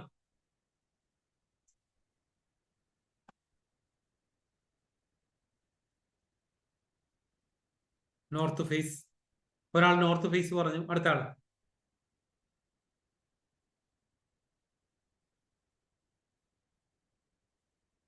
വേറെ ഏതെങ്കിലും പെട്ടെന്ന് പറയും.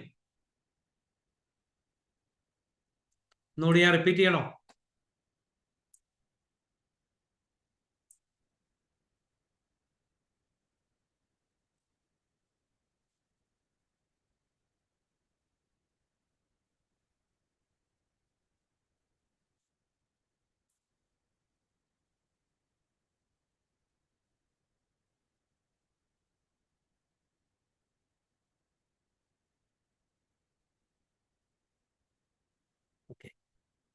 ശരി ശരി, ഓക്കെ ഓക്കെ ഓക്കെ. വളരെ സന്തോഷം, കേട്ടോണ്ടൊക്കെ ഇരുന്നതിൽ വളരെ സന്തോഷം. ശരി, നമുക്ക് കണ്ടിന്യൂ ചെയ്യാം. അപ്പോ മനുഷ്യാലയ ചന്ദ്രിക എന്ത് പറയുന്നു എന്ന് നോക്കാം. മനുഷ്യാലയ ചന്ദ്രിക പറയുന്നത് ഒന്നുകിൽ പുര തെക്കിനി അല്ലെങ്കിൽ പുര പടിഞ്ഞാറ്റിനി എന്ന് പറയും. തെക്കിനി എന്ന് പറയുമ്പോൾ ഒന്നുകിൽ നിങ്ങൾ ഒരു വീട് നോർത്ത് ഫേസ് ചെയ്ത് ഉണ്ടാക്കണം, അല്ലെങ്കിൽ നിങ്ങൾ ഒരു വീട് ഈസ്റ്റ് ഫേസ് ചെയ്ത് ഉണ്ടാക്കണം. അതായത് ധനവും അധികാരവുമാണ് ഏറ്റവും വലുത് എന്നുള്ളതാണ് ഇന്ന് മനുഷ്യാലയ ചന്ദ്രിക തന്നെ പറയുന്നത്. അത് ഞാൻ നേരത്തെ ആദ്യത്തെ തുടക്കത്തിലേ പറഞ്ഞായിരുന്നു, നമ്മൾ എന്തിനാ പഠിക്കുന്നേ? ഒറ്റ കാര്യമേ ഉള്ളൂ, നമുക്ക് ധനവും അധികാരവും ഉണ്ടാക്കാൻ തന്നെയാണ്. അത് കഴിഞ്ഞേ ബാക്കിയൊക്കെ ഉള്ളൂ. രണ്ടാമതായിട്ട് പിന്നെ പറയുന്നു എന്ത്? നല്ല ആരോഗ്യവും നല്ല സന്താനങ്ങളും കൃഷിയിൽ അഭിവൃദ്ധിയും. അത് കഴിഞ്ഞാണ് നമ്മുടെ ഈ ഒരു ലൗകിക ജീവിതത്തില് നമുക്ക് ഈശ്വരാധീനവും വിദ്യാഭ്യാസവും അത് കഴിഞ്ഞേ ഉള്ളൂ എന്നാണ് മനുഷ്യാലയ ചന്ദ്രിക പോലും പറയുന്നത്. എന്തായാലും നമുക്ക് അവിടെ നിൽക്കട്ടെ. അപ്പൊ നമുക്കിവിടെ ഒന്നുകൂടി നമുക്കൊന്ന് പഠിച്ച കാര്യങ്ങൾ ഒന്നുകൂടെ ഉറപ്പിക്കാം. അതിനുശേഷം ഞാൻ ഈ ആപ്പിന്റെ ലിങ്ക് തരുമ്പോൾ അതിനകത്ത് ഞാൻ ഈ എടുത്ത ക്ലാസ് കിടപ്പുണ്ട്, നിങ്ങൾക്ക് ഒന്നുകൂടി അതിനകത്ത് നിന്ന് പഠിക്കാനായിട്ട് സാധിക്കും. ഒന്നുകൂടെ റിപ്പീറ്റ് ചെയ്യാം. അപ്പോൾ നമ്മൾ 3 കോൽ 0 വിരൽ എന്ന് പറയുന്നത് ചെയ്യുന്നു. 1 സംഖ്യ, വെസ്റ്റ് ഫേസ് ആണ് സംഖ്യ 1, ഏകയോനി ധ്വജയോനി. നമുക്ക് കിട്ടുന്ന ഫലം ഈശ്വരാധീനപരമായും വിദ്യാഭ്യാസം. അതായത് നമ്മുടെ റോഡുണ്ട്, ഇതിവിടെയാണ് നമുക്ക് വെസ്റ്റ് ഫേസ് ആയിട്ട് വരുന്ന. അപ്പൊ ഞാൻ ഇവിടെ ഒരു വീടുണ്ടാക്കുന്നു, പ്ലോട്ടിൽ ഞാൻ ഇങ്ങനെ ഒരു വീടുണ്ടാക്കുന്നു. ഈ വീട് വെസ്റ്റിലോട്ട് നോക്കി വെക്കും. ഈ വീട്ടിനെ സംബന്ധിച്ചിടത്തോളം ഈ 3 കോൽ 0 വിരലിലോ, അടുത്ത 1 വരുന്നത് 5 കോൽ 16 വിരലിലോ, അല്ലെങ്കിൽ 8 കോൽ 8 വിരലിലോ, അല്ലെങ്കിൽ 11 കോൽ 0 വിരൽ, അല്ലെങ്കിൽ 13 കോൽ 16 വിരൽ, അല്ലെങ്കിൽ 16 കോൽ 8 വിരൽ, അല്ലെങ്കിൽ 19 കോൽ 1 വിരൽ. ഈ പറയുന്ന അളവിൽ ഏതെങ്കിലും എടുത്തിട്ടാണ് നിങ്ങൾ ഗൃഹനിർമ്മാണം നടത്തി അതിന്റെ പെരിമീറ്റർ കറക്റ്റ് ചെയ്യുന്നുണ്ടെങ്കിൽ ആ വീടിനെ സംബന്ധിച്ചിടത്തോളം ഈശ്വരാധീനപരമായും വിദ്യാഭ്യാസപരമായും ഉന്നതി ലഭിക്കും എന്ന് മനുഷ്യാലയ ചന്ദ്രിക പറയും. അടുത്തതായിട്ട് ഞാൻ ഇവിടെ ഒരു വീടുണ്ടാക്കുന്നു.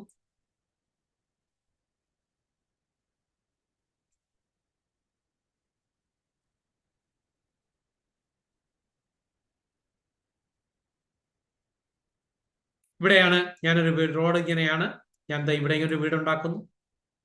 ഇതിന്റെ സംഖ്യ, ഈ വീട് ഇങ്ങോട്ട് നോക്കിയിരിക്കുന്നു. ഇതിനെ നോർത്ത് ഫേസ് ചെയ്ത വീടെന്നാണ് പറയുന്ന. സംഖ്യ 3 ആണ്. ഈ 3 വരുന്ന സംഖ്യകള് നമുക്ക് 3 കോൽ 16 വിരൽ, 6 കോൽ 8 വിരൽ, 9 കോൽ 0 വിരൽ, 11 കോൽ 16 വിരൽ, 14 കോൽ 8 വിരൽ, 17 കോൽ 3 വിരൽ. ഇങ്ങനെ 3 വരുന്ന സംഖ്യ എടുത്തിട്ട് വേണം നമ്മൾ നോർത്ത് ഫേസ് ചെയ്ത വീടുണ്ടാക്കാൻ. സംഖ്യ 3 ത്രയോനി കണക്ക്, സിംഹയോനി കണക്ക്, ധനവും അധികാരവും ലഭിക്കും, ക്ഷത്രിയ ഗ്രഹം എന്നും പറയും.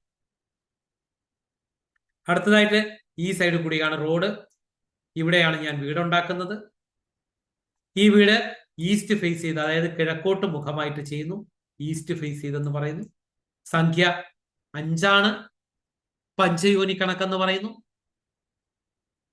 ഇതിനെ വൃഷഭയോനി കണക്കെന്ന് പറയുന്നു. ശൂദ്രഗ്രഹം എന്ന് പറയുന്നു.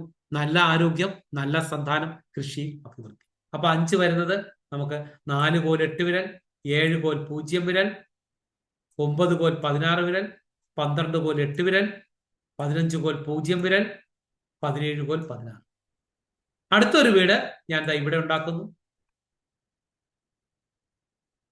ഈ വീട് സൗത്ത് ഫേസ് ആണ്. സംഖ്യ 7 ഇതിനെ സപ്തയോനി കണക്കെന്ന് പറയുന്നു, ഗജയോനി കണക്കെന്ന് പറയുന്നു, വൈശ്യഗ്രഹം എന്ന് പറയുന്നു, കച്ചവടത്തിലൂടെ ധനം ലഭിക്കുമെന്ന് പറയുന്നു. 7 വരുന്ന ഇത് 5 കോൽ 0 വിരൽ, 7 കോൽ 16 വിരൽ, 10 കോൽ 8 വിരൽ, 13 കോൽ 7 വിരൽ, 15 കോൽ 16 വിരൽ, 18 കോൽ 8 വിരൽ. ഈ പറയുന്ന അളവുകളിലുള്ള വീടുകളായിരിക്കും ചെയ്യേണ്ടത്. ഇങ്ങനെ നിങ്ങൾ കൃത്യമായിട്ട് ഒരു വീട് ചെയ്യുകയാണെങ്കിൽ ഇന്നും ഇതിന് ഫലസിദ്ധി ലഭിക്കുമെന്നാണ് എന്റെ ഇതുവരെയുള്ള അനുഭവം. മനുഷ്യാലയ ചന്ദ്രികയും അങ്ങനെ പറയുന്നു. ഓക്കെയാണോ? നമുക്ക് 4 വീടുകളെ കുറിച്ച് നമ്മൾ പഠിച്ചു. ഇതിൽ ഇവർ പറയുന്നത് നിങ്ങൾ വെസ്റ്റ് ഫേസ് ചെയ്ത വീടിനേക്കാൾ ഉപരിയായിട്ട് ഇവർ പറയുന്നു ഒന്നുകിൽ പുര തെക്കിനി അല്ലെങ്കിൽ പുര പടിഞ്ഞാറ്റിനി എന്ന് പറയുന്നു. തെക്കിനി എന്ന് പറയുമ്പോൾ അവർ പറയുന്നത് നിങ്ങൾ നോർത്ത് ഫേസ് ചെയ്ത വീടുണ്ടാക്കണം, ഇല്ലെങ്കിൽ നിങ്ങൾ ഉണ്ടാക്കേണ്ട വീട് ഈസ്റ്റ് ഫേസ് ചെയ്ത വീടായിരിക്കണം. ഇങ്ങനെ 2 വീടുകളാണ് ഇവരിവിടെ പറയുന്നത്. അത് കഴിഞ്ഞിട്ട് മാത്രമേ നിങ്ങൾ വെസ്റ്റ് ഫേസ് ചെയ്ത വീടും സൗത്ത് ഫേസ് ചെയ്ത വീടിനെ കുറിച്ച് പറയുന്നു. ഓക്കെ, നമുക്ക് അടുത്തത് പഠിക്കാം.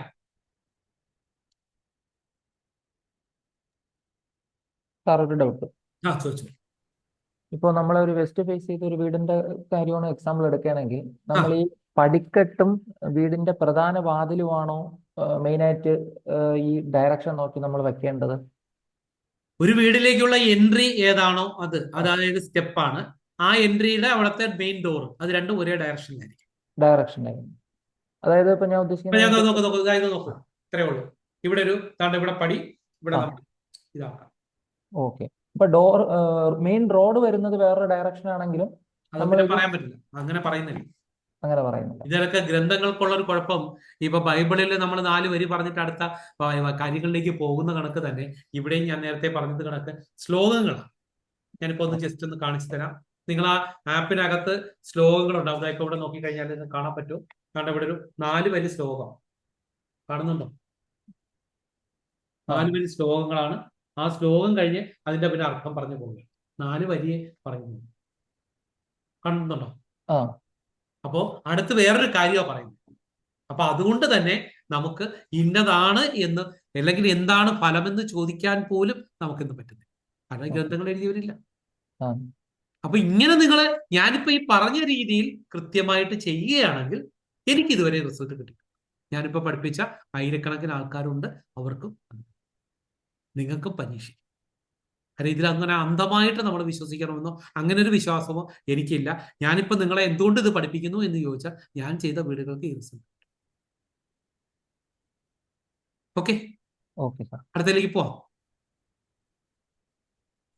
അടുത്ത് ഈ ടേബിളിൽ പറയുന്നത് ആയം വ്യയം എന്നാണ്. ആയം എന്ന് വെച്ചാൽ വരവ് എന്നാണ്. വരവ് എന്ന് വെച്ചാൽ ഇൻകം എന്നാണ്, അതായത് ക്യാഷ്. വരവ്, ധനം, വരവ്. വ്യയം എന്ന് വെച്ചാൽ ചെലവാണ്.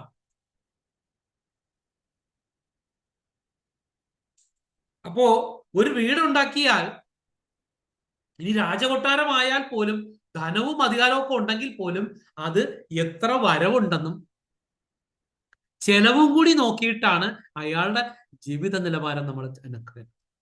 അപ്പോ ഇവര് പറയുന്നത് നിങ്ങൾ വരവും ചെലവും നോക്കിയിട്ട് വേണം ഗൃഹനിർമ്മാണത്തിന്റെ അളവുകൾ ഫിക്സ് ചെയ്യാൻ. അപ്പൊ എന്താണ് വരവ്? എന്താണ് വരവ്? നമുക്ക് പറയാം, വരവെന്ന് പറയുമ്പോഴത്തേക്ക് നമുക്ക് ഇൻകം ആണ്, അത് ക്യാഷ് ആണ് എന്നും. പക്ഷെ ഏറ്റവും വലിയ ധനം എന്ന് പറയുന്നത് നമ്മുടെ ആരോഗ്യം. അപ്പോൾ നല്ല ആരോഗ്യം നമുക്കുണ്ടായിരിക്കണം. അത് കഴിഞ്ഞ് പിന്നീട് നമുക്ക് നല്ല മനസ്സിന് സുഖം ഉണ്ടായിരിക്കണം. അപ്പോൾ ധനവും, അത് കഴിഞ്ഞ് നമുക്ക് ഒരുപാട് ക്യാഷ് ഉണ്ട്. അപ്പൊ ധനം എന്ന് പറയുന്നത്, ആദ്യത്തെ ധനം എന്ന് പറയുന്നത് നമ്മുടെ ആരോഗ്യം. രണ്ടാമത്തെ ധനം നമ്മുടെ മനസ്സിന് സുഖമാണ്. മൂന്നാമത്തെ ധനം എന്ന് പറയുന്നതാണ് ക്യാഷ്. നാലാമത് പിന്നെ നമുക്ക് നല്ല കുടുംബം, നല്ല ഭാര്യ, നല്ല മക്കള്, നല്ല അച്ഛനും അമ്മയും, നല്ല സഹോദരങ്ങൾ, ഇങ്ങനെ ഓരോന്നായിട്ട് നമുക്ക് മുന്നോട്ട്. അപ്പൊ ഇവിടെ ഏറ്റവും ഈ വരവ് കൂടിയ കണക്കെടുത്ത് വേണം നിങ്ങൾ വീട് വയ്ക്കാൻ. ആയവ്യയം നോക്കിയിട്ട് നിങ്ങൾ വീട് വയ്ക്കാൻ പറ്റുള്ളൂ എന്നതാണ് അടുത്ത കാര്യമായിട്ട്. അപ്പൊ ഇവിടെ നിങ്ങൾക്ക് നോക്കാം, 12 കോൽ 0 വിരൽ എന്ന് പറയുന്ന കണക്ക്.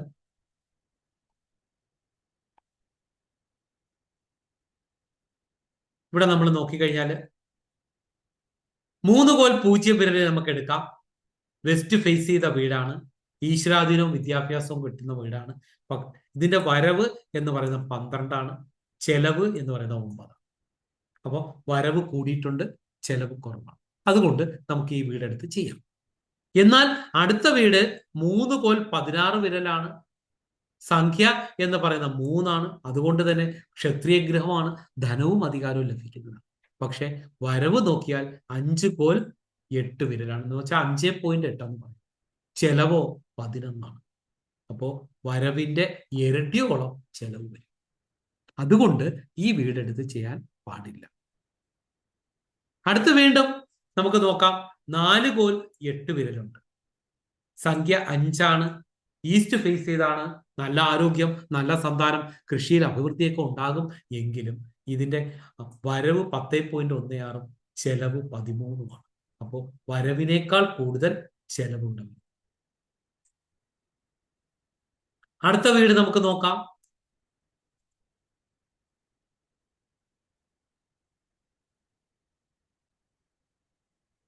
5 കോൽ 0 വിരലാണ്.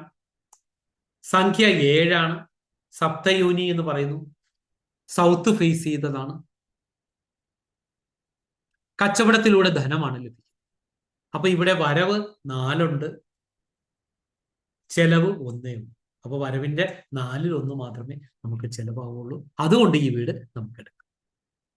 അടുത്തത് 5 കോൽ 16 വിരൽ. ഇങ്ങനെ ഒരു കണക്കെടുക്കുമ്പോഴും നമ്മൾ വരവും ചെലവും നോക്കിയിട്ട് വേണം നിങ്ങൾ കണക്കെടുക്കാൻ എന്നാണ് മനുഷ്യാലയ ചിന്തയിൽ പറയുന്നത്. അപ്പോൾ വരവ് കൂടിയ, ആയം കൂടിയ കണക്കെടുത്ത് നിങ്ങൾ വീട് വെക്കണം. ഒരിക്കലും ആയം വ്യയം കൂടിയ വീട് വെക്കാൻ പാടില്ല. ഓക്കെ ആണോ?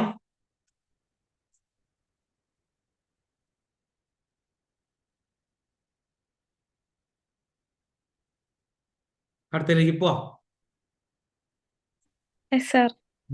ശരി. അടുത്ത് നമ്മൾ നോക്കേണ്ടത് നക്ഷത്രമാണ്. നക്ഷത്രമൊക്കെ നമ്മൾ നോക്കേണ്ട. എൻ്റെ ആപ്പ് തന്നെ അതിനകത്ത് കറക്റ്റ് ചെയ്യും.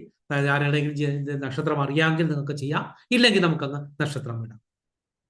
അടുത്ത് പിന്നെ വയസ്സാണ്, ഏജ് ആണ്. ഏജ് എന്ന് പറയുമ്പോൾ വീടിനും ബാല്യം, കൗമാരം, യൗവനം, വാർദ്ധക്യം, മരണം എന്നിങ്ങനെ പല അവസ്ഥകളുണ്ട്. അപ്പൊ ഇവിടെ നമുക്കുള്ളത് കണക്ക് തന്നെ വീടിനും ഉണ്ട്. അപ്പൊ ഇതെങ്ങനെയാണ് ശരിയാവുന്നത് നമുക്ക് നോക്കാം. ഞാനിതിൽ ഒരുപാട് വീടുകൾ ഈ ബാല്യത്തിലുള്ള അളവിൽ വെച്ച് കൊടുത്തിട്ടുണ്ട്, കൗമാരത്തിലുള്ളത് വെച്ച് കൊടുത്തിട്ടുണ്ട്, യൗവനത്തിലുള്ളതും വെച്ച് കൊടുത്തിട്ടുണ്ട്, വാർദ്ധക്യത്തിലും വെച്ച്.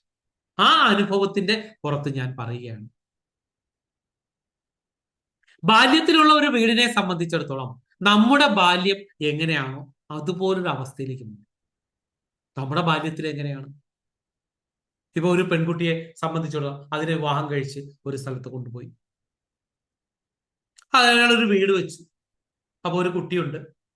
തൊട്ട് അവരുടെ ഹസ്ബൻഡിന്റെ അടുത്തായിട്ടാണ് ആ വീട് വയ്ക്കുന്നത്. അപ്പൊ ഇയാള് പഴയ കാലഘട്ടത്തിലാണെങ്കിൽ പറയാണ്, അയാളെ ഗൾഫിൽ പോയപ്പോൾ ഈ ഭാര്യയെടുത്ത് പറയാണ്, നീ ഒരു കാര്യം ചെയ്യ്, എന്റെ അച്ഛൻ തൊട്ടപ്പുറത്തുണ്ട്, എന്റെ വാപ്പ അടുത്ത് പോയിട്ട് എന്തെങ്കിലും കാര്യങ്ങളുണ്ടെങ്കിൽ നീ പറഞ്ഞാൽ മതി, അദ്ദേഹം അതിന്റെ വേണ്ട എല്ലാ സഹായങ്ങളും ചെയ്യും, നീ ബാങ്കിലൊന്നും പോകണ്ട, ഞാൻ ക്യാഷും അവിടെ ഏൽപ്പിച്ചിട്ടുണ്ട്. അദ്ദേഹം ഗൾഫിലേക്ക് പോയി. ഈ പെൺകുട്ടിയും അതിൻ്റെ ഒരു കുട്ടിയുമായിട്ടാണ് അവിടെ താമസിക്കുന്നത്. അപ്പോഴാണ് കൂട്ടുകാരിയുടെ കല്യാണം. അപ്പൊ ഇതിനൊരു ചുരിദാർ മേടിക്കണം. നേരെ അവിടെ ചെല്ലുന്നു. ഈ ഭർത്താവിന്റെ അച്ഛനടുത്ത് പറയാണ്, എനിക്ക് ഒരു ചുരിദാർ മേടിക്കണം.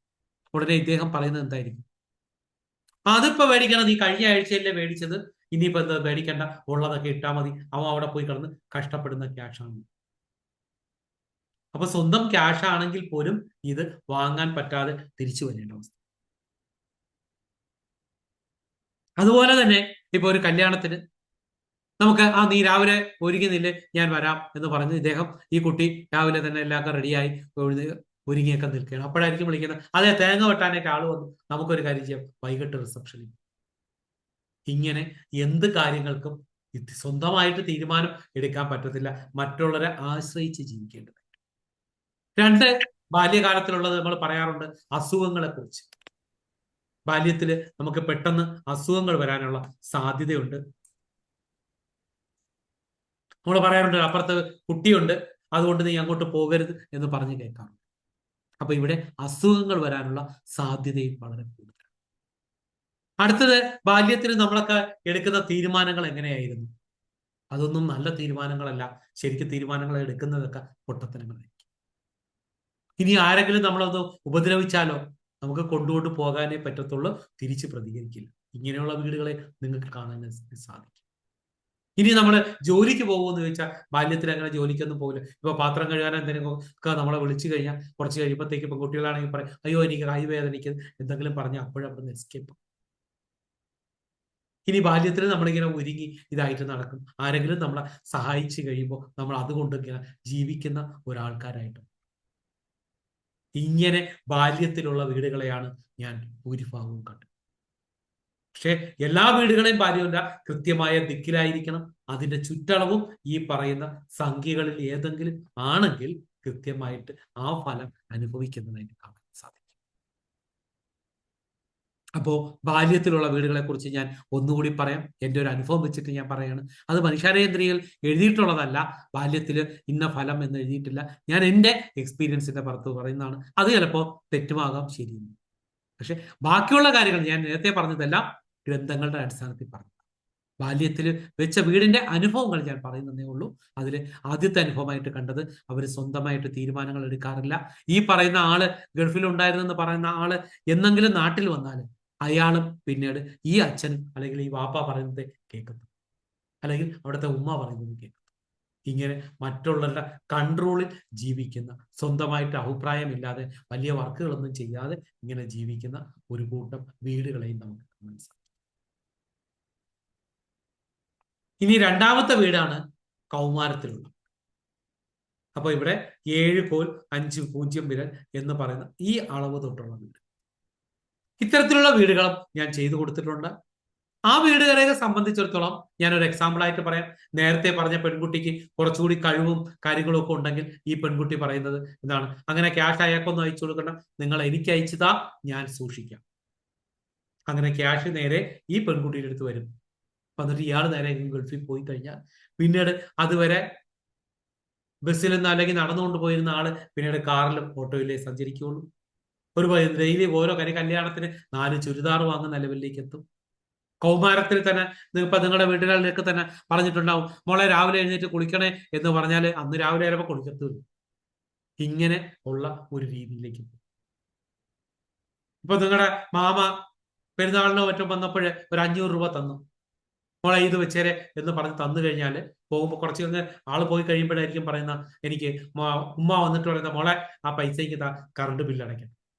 അപ്പോൾ നിങ്ങൾ കൊടുക്കാറില്ല. കൗമാരത്തിലുള്ള നിങ്ങൾ ചെയ്യാറില്ല. പകരം പറയുന്നതായിരിക്കും, അത് എൻ്റെ മാമ എനിക്ക് തന്ന ക്യാഷാണ്, എനിക്കറിയാം എന്ത് ചെയ്യും. ഇങ്ങനെ സ്വന്തമായിട്ട് കിട്ടുന്ന ക്യാഷുകൾ മൊത്തം തീർത്ത് മറ്റുള്ള ദുരിതങ്ങളെ കുറിച്ചോ വീട്ടുകാരുടെ മറ്റു കാര്യങ്ങളെ കുറിച്ചോ ഒന്നും അറിയാതെ അടിച്ചു പൊളിച്ച് ജീവിക്കുന്ന ഒരു ജീവിതമായിട്ട് കാണാൻ സാധിക്കും കൗമാരത്തിലുള്ള. ആരെങ്കിലും ചോദിക്കുകയാണ്, ഈ പെൺകുട്ടിയുടെ അടുത്ത് ചോദിക്കുകയാണ്, അവൻ ആ ഗൾഫിൽ കിടന്ന് കഷ്ടപ്പെടുന്ന പൈസയാണ്, നീ ഇങ്ങനെ ഇതാക്കി കളഞ്ഞാലോ എന്ന് ചോദിച്ചാൽ പറയും, ഇത് എൻ്റെ ഹസ്ബൻഡിന്റെ ക്യാഷ്, എനിക്കറിയാം എങ്ങനെ ചെലവാക്കണമെന്ന്, നിങ്ങളാരും ചോദിക്കാന്ന് വെച്ചു. ഇങ്ങനെ എന്തിനേയും വെല്ലുവിളിച്ചുകൊണ്ട് ജീവിക്കുന്ന വീടുകളെയും നമുക്ക് കാണാൻ സാധിക്കും. ഇവരെയൊക്കെ സംബന്ധിച്ചിടത്തോളം ഇവര് ഒരുപാട്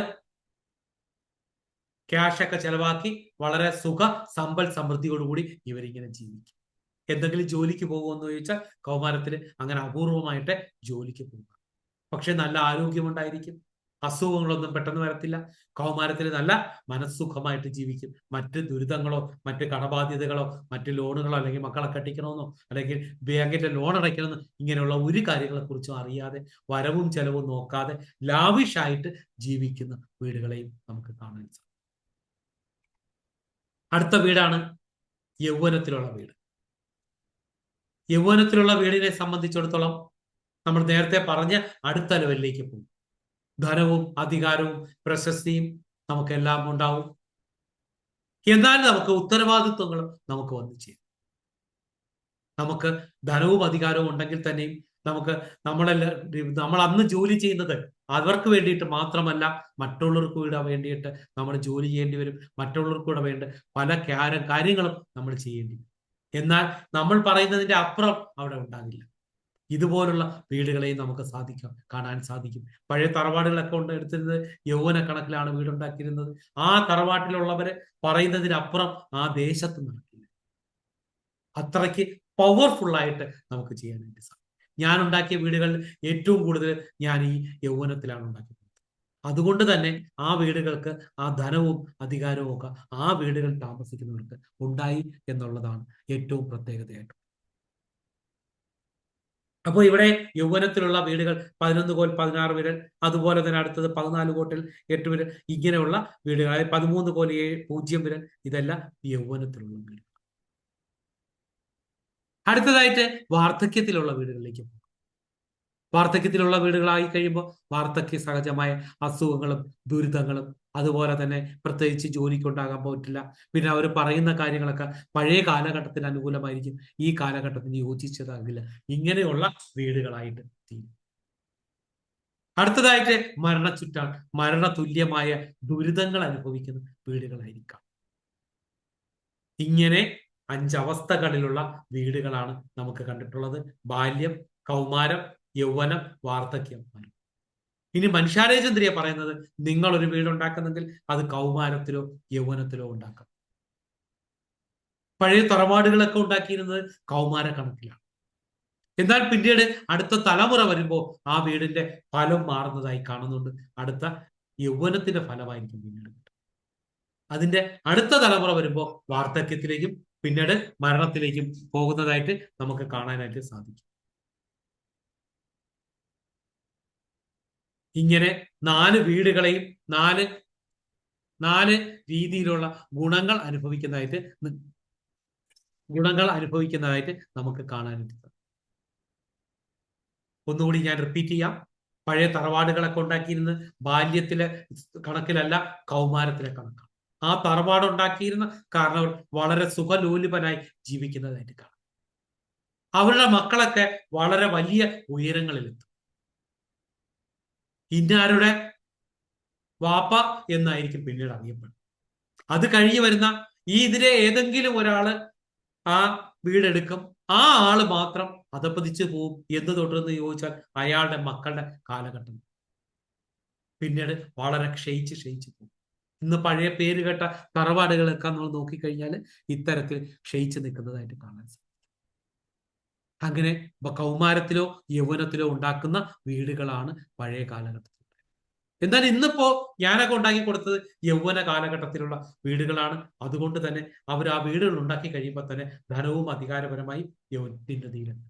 എന്നാൽ അടുത്ത മക്കളുടെ കാലഘട്ടം എത്തുമ്പോൾ ഇതിന്റെ അളവ് മാറ്റി വീണ്ടും ഒരു യൗവനത്തിലേക്ക് കൊണ്ടുവരികയോ അല്ലെങ്കിൽ മറ്റൊരു വീടിലേക്ക് പോവുകയോ ചെയ്യാം എന്ന് മാത്രമേ. മറ്റത് പഴയ കാലഘട്ടത്തിലൊക്കെ ആൾക്കാർ ജീവിച്ചിരുന്നത് കൗമാരത്തിൽ ഉണ്ടാക്കിയിട്ട് മക്കളെ ഏറ്റവും ഉന്നതിയിൽ എത്തുക എന്നതായിരുന്നു. പക്ഷെ ഞാനൊക്കെ ചിന്തിക്കുന്നത് അതൊക്കെ വിട്ടിട്ട് എനിക്കെന്ത് കിട്ടും എന്നതുകൊണ്ടായിരിക്കാം ഒരുപക്ഷെ ഞാൻ ചെയ്ത വീടുകളില്ല യൗവനത്തിലാണ് ഞാൻ സാധാരണയായിട്ട് ചെയ്തു കൊടുക്കാറ്. അപ്പോൾ അവരുടെ മക്കളുടെ കാലഘട്ടം വരെ കാത്തിരിക്കേണ്ട കാര്യമില്ല, അവർക്ക് തന്നെ ഈ ഗുണങ്ങളൊക്കെ അനുഭവിക്കാനായിട്ട്. ഓക്കെ. അടുത്ത പിന്നെ തിഥിയാണ്, അത് നമ്മൾ നോക്കണ്ട. കരണമാണ്, അതൊന്നും നോക്കണ്ട. ഈ പക്ഷാന്തര വ്യയം എന്തെന്ന് കൂടി നിങ്ങൾ അറിഞ്ഞിരിക്കണം. അത് ഇത്രയേ ഉള്ളൂ. ഇവിടെ ആയവ്യയം നോക്കണം എന്ന് പറഞ്ഞു വരവും ചെലവും നോക്കി. അങ്ങനെ വരവും ചെലവും നോക്കുമ്പോൾ ഇവിടെ കിട്ടാതെ വന്നു പോയാൽ, ഇപ്പൊ ഉദാഹരണമായിട്ട് 3 കോൽ 16 വിരൽ എന്ന് പറയുന്നത് ഇവിടെ 5 കോൽ 8 വിരലാണ് വരവ്, 11 ചെലവുണ്ട്. എന്നാൽ നിങ്ങൾ പക്ഷാന്തര വ്യയത്തിൽ നോക്കുമ്പോൾ അത് കുറഞ്ഞിരുന്നാലും എടുക്കാം എന്ന് പറയും. അവിടെ 3 ഉള്ളൂ. അപ്പൊ 5 കോൽ 8 വിരലിനേക്കാൾ കുറവായതുകൊണ്ട് നമുക്ക് അത് ഒഴിച്ചുകൂടാൻ പറ്റാത്ത സാഹചര്യത്തിൽ എടുക്കാം. അടുത്തൊരു എക്സാമ്പിൾ കൂടി ഞാൻ പറയാം, ഒന്നുകൂടെ നോക്കൂ. ഞാനൊരു വീട് ഉണ്ടാക്കുന്നത് 4 കോൽ 8 വിരൽ എന്ന് പറയുന്നത്. ഇവിടെ 10 കോൽ 16 വിരലാണ് വരവ്, 13 ചെലവാണ്. അപ്പൊ വരവിനേക്കാൾ കൂടുതൽ ചെലവാണ്. എന്നാൽ ദാ ഇവിടെ നോക്കുമ്പോൾ 9 പക്ഷാന്തര വ്യയം. അപ്പൊ 10 കോൽ 16 വിരലിനേക്കാൾ കുറവായതുകൊണ്ട് നമുക്ക് ഒഴിച്ചുകൂടാൻ പറ്റാത്ത സാഹചര്യത്തിൽ നമുക്ക് ആ വീട് എടുക്കാം. ഇതുപോലെ ഒഴിച്ചുകൂടാൻ പറ്റാത്ത സാഹചര്യത്തിൽ എടുക്കാനായിട്ട് ഈ പക്ഷാന്തര വ്യയം. അടുത്ത ഒരു കാര്യം കൂടി നിങ്ങൾ അറിഞ്ഞിരിക്കണം. ഏറ്റവും അവസാനത്തെ കോളത്തിൽ ഞാൻ കൊടുത്തിരിക്കുന്നത് ഇതാണ്, ഗുണദോഷ ഫലം എന്ന് വെച്ചാൽ ആ വീടിന് നമ്മൾ കുറെ കാര്യങ്ങൾ ഇപ്പൊ വിട്ടല്ലോ, ആ കാര്യങ്ങൾ വെച്ചിട്ട് അവർ ഫലം പറയുന്നതാണ്. അതായത് ഇതിൽ ഗുണദോഷ ഫലത്തിൽ ഉത്തമത്തിലായിരിക്കണം നമ്മൾ ഒരു വീട് എടുക്കേണ്ടത്. എന്ന് വെച്ചാൽ ഇവിടെ 5 കോൽ 0 വിരൽ എന്ന് പറയുമ്പോൾ ഇവിടെ ഏറ്റവും ഉത്തമമാണ്. ബാല്യത്തിലെ എല്ലാ ഗുണങ്ങളും അനുഭവിക്കുന്ന ഒരു വീടായിട്ട് നമുക്ക് പറയാം. ഇനി കൗമാരത്തിലെ ഉത്തമം നമുക്ക് നോക്കാം. ഇതൊരു കൗമാരത്തിലെ ഉത്തമം. അപ്പൊ 8 കോൽ 8 വിരലില് വെസ്റ്റ് ഫേസ് ചെയ്തിട്ട് നമുക്കൊരു വീടുണ്ടാക്കാം. ഇനി അപൂർവമായിട്ട് നമുക്ക് മധ്യമത്തിലും അളവെടുത്ത് ചെയ്യാറുണ്ട്. ഇപ്പൊ 9 കോൽ 0 വിരൽ എന്ന് പറയുമ്പോൾ നേരെ നോക്കിയാൽ മധ്യമം. എന്നാൽ 9 കോൽ 16 വിരൽ നോക്കുമ്പോൾ ഉത്തമം. ഇങ്ങനെ ഉത്തമത്തിൽ വരുന്ന അളവായിരിക്കണം നിങ്ങൾ ഉപയോഗിക്കുക. അപ്പൊ ഇത്രയും കാര്യങ്ങൾ നിങ്ങൾക്ക് എൻ്റെ മൊബൈൽ ആപ്ലിക്കേഷനകത്ത് കിട്ടും. നിങ്ങൾ അതിനകത്ത് കയറിയിട്ട് വീടിന്റെ ലെങ്തും ബ്രെഡ്ത്തും നിങ്ങൾ അടിച്ചാൽ മതിയാവും. അതിനകത്ത് അപ്പോൾ തന്നെ അതിന്റെ റിസൾട്ട് ഇത് കണക്ക് കാണിക്കും. അതിൽ വരവ് ചെലവ് എന്ന് തന്നെ എഴുതിയിട്ടുണ്ടാവും. പക്ഷെ നിങ്ങൾ ദിക്ക് നോക്കിയിട്ട് ഏത് ഡയറക്ഷനിലേക്കാണോ വീട് ചെയ്യേണ്ടത് ആ ഡയറക്ഷനിലെടുത്ത് നമ്മൾ വീടുണ്ടാക്കുക. അതുപോലെ തന്നെ അതിന്റെ ഉത്തമത്തിലുള്ള ഫലത്തിൽ വരുന്നതെടുത്ത് ചെയ്യാനും നോക്കുക.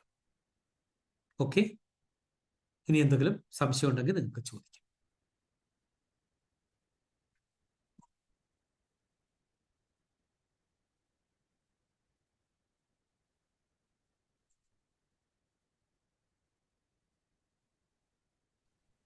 സാറേ, ഇപ്പൊ ഒരു 10 മീറ്റർ ബൈ 10 മീറ്റർ ഉള്ള ഒരു ലെങ്ത് ബ്രെഡ്ത്തും ഉള്ളപ്പോൾ നമ്മൾ എങ്ങനെ അതിന്റെ കോളും മുകളിലും കണ്ടുപിടിക്കുന്നത്? ഞാനത് കാണിച്ചു തരാം. നിങ്ങളൊരു കാര്യം ചെയ്യേണ്ടത്, ഇതിനകത്ത് വാസ്തുവിഷൻ പ്രജീഷ് എന്ന് പറഞ്ഞിട്ട് പ്ലേ സ്റ്റോറിനകത്ത് ഒരു ആപ്പ് ഉണ്ട്. ആ ആപ്പ് ഡൗൺലോഡ് ചെയ്യണം. ഡൗൺലോഡ് ചെയ്യുന്നതിന് മുമ്പ് അതിനകത്ത് ഇതുപോലെ റിവ്യൂ എഴുതിയിടണം.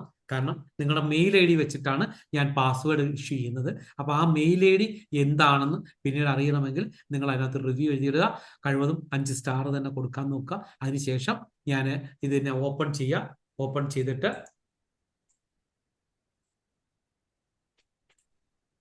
ഇതിനകത്ത് സെറ്റിംഗ്സ് എന്ന് പറയുന്ന ഒരു ഓപ്ഷൻ ഉണ്ടാവും. അതിൽ കയറിയിട്ട് വാസ്തു കാൽക്കുലേഷൻ, ഇവിടെ ഈ സെറ്റിംഗ്സ് ക്ലിക്ക് ചെയ്തിട്ട് നിങ്ങൾക്ക് മലയാളത്തിലേക്ക് പിടിച്ചു വയ്ക്കാം. അതിനുശേഷം അതിനകത്ത് നീളം എന്ന് പറയുന്നിടത്ത് മീറ്ററിലായിരിക്കും എഴുതേണ്ടത്. നിങ്ങൾ എത്ര അളവ് പറഞ്ഞാൽ 10 മീറ്റർ അല്ലേ? ആ 10 മീറ്റർ ഇവിടെ അടിക്കുക. വീതി എത്രയാന്ന് പറഞ്ഞാൽ അത് അടിക്കുക. അതിനുശേഷം അത് എൻട്രി ചെയ്ത് കൊടുത്തു കഴിഞ്ഞാൽ ശരിയാണോ എന്ന് പരിശോധിക്കാൻ പറയും. അവിടെ ശരിയാണോ എന്ന് നിങ്ങൾ പരിശോധിക്കുക. അങ്ങനെ പരിശോധിച്ചു കഴിഞ്ഞാൽ നിങ്ങൾക്ക് അതിന്റെ റിസൾട്ട് ഇതുപോലെ കാണിക്കും. 62 പോലെ 8 വിരൽ, ദിക്ക് 3 എന്ന് പറയുമ്പോൾ വടക്ക് ദർശനമാണ്, സംഖ്യ 3 ചെലവ് ഇത്രയാണ്, വരവ് ഇത്രയാണ്. നക്ഷത്രം പറയുന്നു അത്തം. നക്ഷത്രം അറിയാമെങ്കിൽ ഈ വേദ നക്ഷത്രം പറയുന്നത് നിങ്ങൾ എടുക്കാൻ പാടില്ല. ആ നക്ഷത്രത്തിലുള്ള ആൾക്കാർ ആ വീട്ടിൽ ഉണ്ടാകാൻ പാടില്ല. പിന്നെ വയസ്സ്, യൗവനം എന്ന് പറയുന്നുണ്ട്, ഫലം ഉത്തമം എന്ന് പറയുന്നുണ്ട്. അപ്പൊ ഈ രീതിയിൽ നിങ്ങൾക്ക് ഈസി ആയിട്ട് ഈ കാര്യങ്ങൾ ചെയ്യാം. ഞാനത് കാണിച്ചപ്പോൾ ഇത് സ്റ്റക്കായി പോയി. ഞാൻ ഒന്നുകൂടി എടുക്കാം. അല്ലെ, സ്റ്റക്കായി പോയില്ലേ? അതെ, വീഡിയോ കാണാം. ഒന്നുകൂടെ നോക്കാം. ഒന്നുകൂടെ ഞാൻ പറയാം. നിങ്ങൾ ആദ്യം എന്താ വാസ്തുവിഷൻ എന്ന് പറഞ്ഞിട്ട് പ്ലേ സ്റ്റോറിനകത്ത് കയറുക. അല്ലെങ്കിൽ ഞാൻ ഇതിനകത്ത് ലിങ്ക് ഇട്ട് തരാം. അതിനകത്ത് കയറിയിട്ട് ഈ മൊബൈൽ, ഇത് ആൻഡ്രോയിഡിൽ മാത്രം വർക്ക് ചെയ്യുന്ന ഒരു ആപ്പാണ്. നിങ്ങൾ അത് ഡൗൺലോഡ് ചെയ്യണം. ഡൗൺലോഡ് ചെയ്തിട്ട് നിങ്ങൾ ആകെ ചെയ്യേണ്ടത് ഈ റിവ്യൂവിൽ പോയിട്ടൊരു 5 സ്റ്റാർ കൊടുക്കുക. അത് എൻ്റെ ഈ ആപ്പിനും കുറച്ച് നല്ലതായിരിക്കും. പക്ഷെ ഞാൻ അതിനേക്കാൾ ഉപരിയായിട്ട് നിങ്ങൾക്ക് പറയുന്നത്, ഇത് ഞാനിപ്പോൾ പാസ്വേഡ് ഇവിടെ നിന്ന് ഇഷ്യൂ ചെയ്യുന്നുണ്ട്.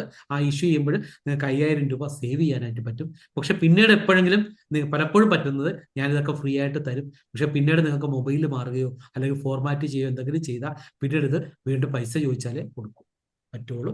അപ്പൊ നിങ്ങൾക്ക് ആ റിവ്യൂ പോയിട്ട് ഏത് മെയിൽ ഐ ഡി ഇട്ടാണോ നിങ്ങൾ ചെയ്തിരിക്കുന്ന ആ മെയിൽ ഐ ഡി വെച്ച് തന്നെ നിങ്ങൾ വീണ്ടും ഓപ്പൺ ചെയ്താൽ മാത്രമേ നിങ്ങൾക്ക് ഇത് പിന്നീട് വർക്കാവൂ.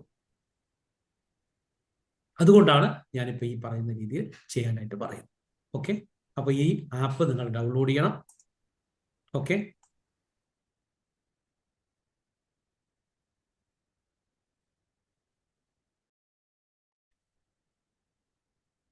അപ്പൊ ഇവിടെ നിങ്ങൾ ചെയ്യേണ്ടത് ഈ ആപ്പ് എടുക്കണം. ആപ്പ് എടുത്തിട്ട് നിങ്ങളെ വീടിന്റെ നീളവും വീതിയും ഇതാണ് 1182 അതുപോലെ 1062 ആണെന്ന് പറയുന്നു. ആ ആപ്പ് ഓപ്പൺ ചെയ്യുക. അതിനുശേഷം സെറ്റിംഗ്സിൽ പോവുക, വാസ്തു കാൽക്കുലേഷൻ എടുക്കുക. എന്നിട്ട് അവിടെ ഈ അളവ് എൻട്രി ചെയ്യുക. അങ്ങനെ എൻട്രി ചെയ്ത് കഴിഞ്ഞാൽ അത് ശരിയാണോ എന്ന് നോക്കാൻ പറയും. ആ ശരിയാണോ എന്ന് പരിശോധിക്കുന്നതിൽ ക്ലിക്ക് ചെയ്യുക. അപ്പോഴതിന്റെ റിസൾട്ട് കാണും. ഇതുപോലെ നിങ്ങൾക്ക് ഏത് വീടിന്റെയും നീളവും വീതിയും എടുക്കാൻ പറ്റും. ഈ അളവ് തെറ്റാണെങ്കിൽ താങ്കൾ നൽകിയ അളവുകൾ തെറ്റാണെന്ന് പറയും. എന്നിട്ട് ഓക്കെ ഞെക്കി കഴിഞ്ഞാൽ നിങ്ങൾക്ക് വീണ്ടും ഈ അളവ്. ഓക്കെ, ഇനി അതിനകത്ത് തന്നെ ഒരു വീഡിയോ കിടപ്പുണ്ട്. ആ വീഡിയോ നോക്കിയിട്ട് നിങ്ങൾക്ക് ഇതിനെക്കുറിച്ച് പഠിക്കാനായിട്ട് സാധിക്കും.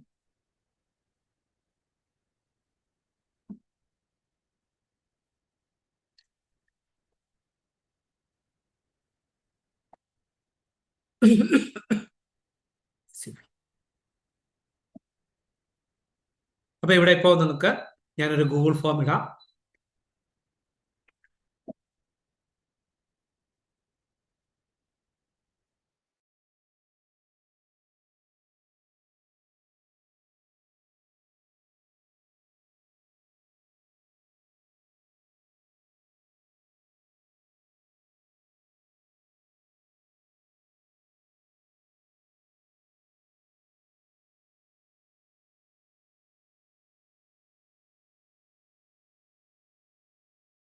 ഞാൻ ആ ഒരു ഗൂഗിൾ ഫോം അയച്ചിട്ടുണ്ട്.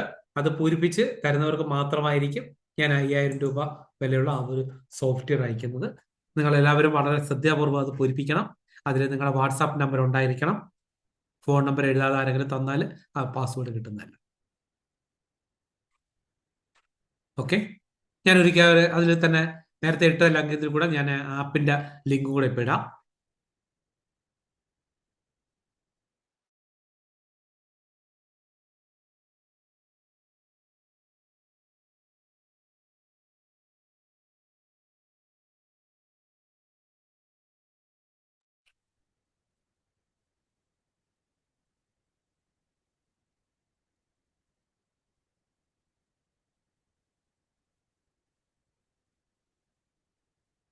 വേറെ എന്തെങ്കിലും ഡൗട്ട് ഉണ്ടെങ്കിൽ ചോദിക്കാം. വാസ്തുവിന്റെ ക്ലാസ് ആയതുകൊണ്ടാണെന്ന് തോന്നുന്നു വളരെ കുറച്ച് പേരെ ഉണ്ടായിരുന്നുള്ളൂ. 26 പേരെ മറ്റും ഉണ്ടായിരുന്നതാണ്. ഇന്നിപ്പോ 16 പേരേ ഉള്ളൂ. അത് നമുക്ക് നോക്കണ്ട. നിങ്ങൾക്ക് താല്പര്യമാണെന്ന് പറഞ്ഞു, ഞാനിത് പഠിപ്പിച്ചു എന്നുള്ളതേ ഉള്ളൂ. നമുക്ക് അടുത്ത ദിവസം അടുത്ത ഒരു ക്ലാസ്സിലേക്ക് പോകാം. ഓക്കെ, എന്റെ ലിങ്ക് കിട്ടിയോ? ആപ്പിന്റെ ലിങ്ക് കിട്ടിയോ? കിട്ടോ? Yes, sir.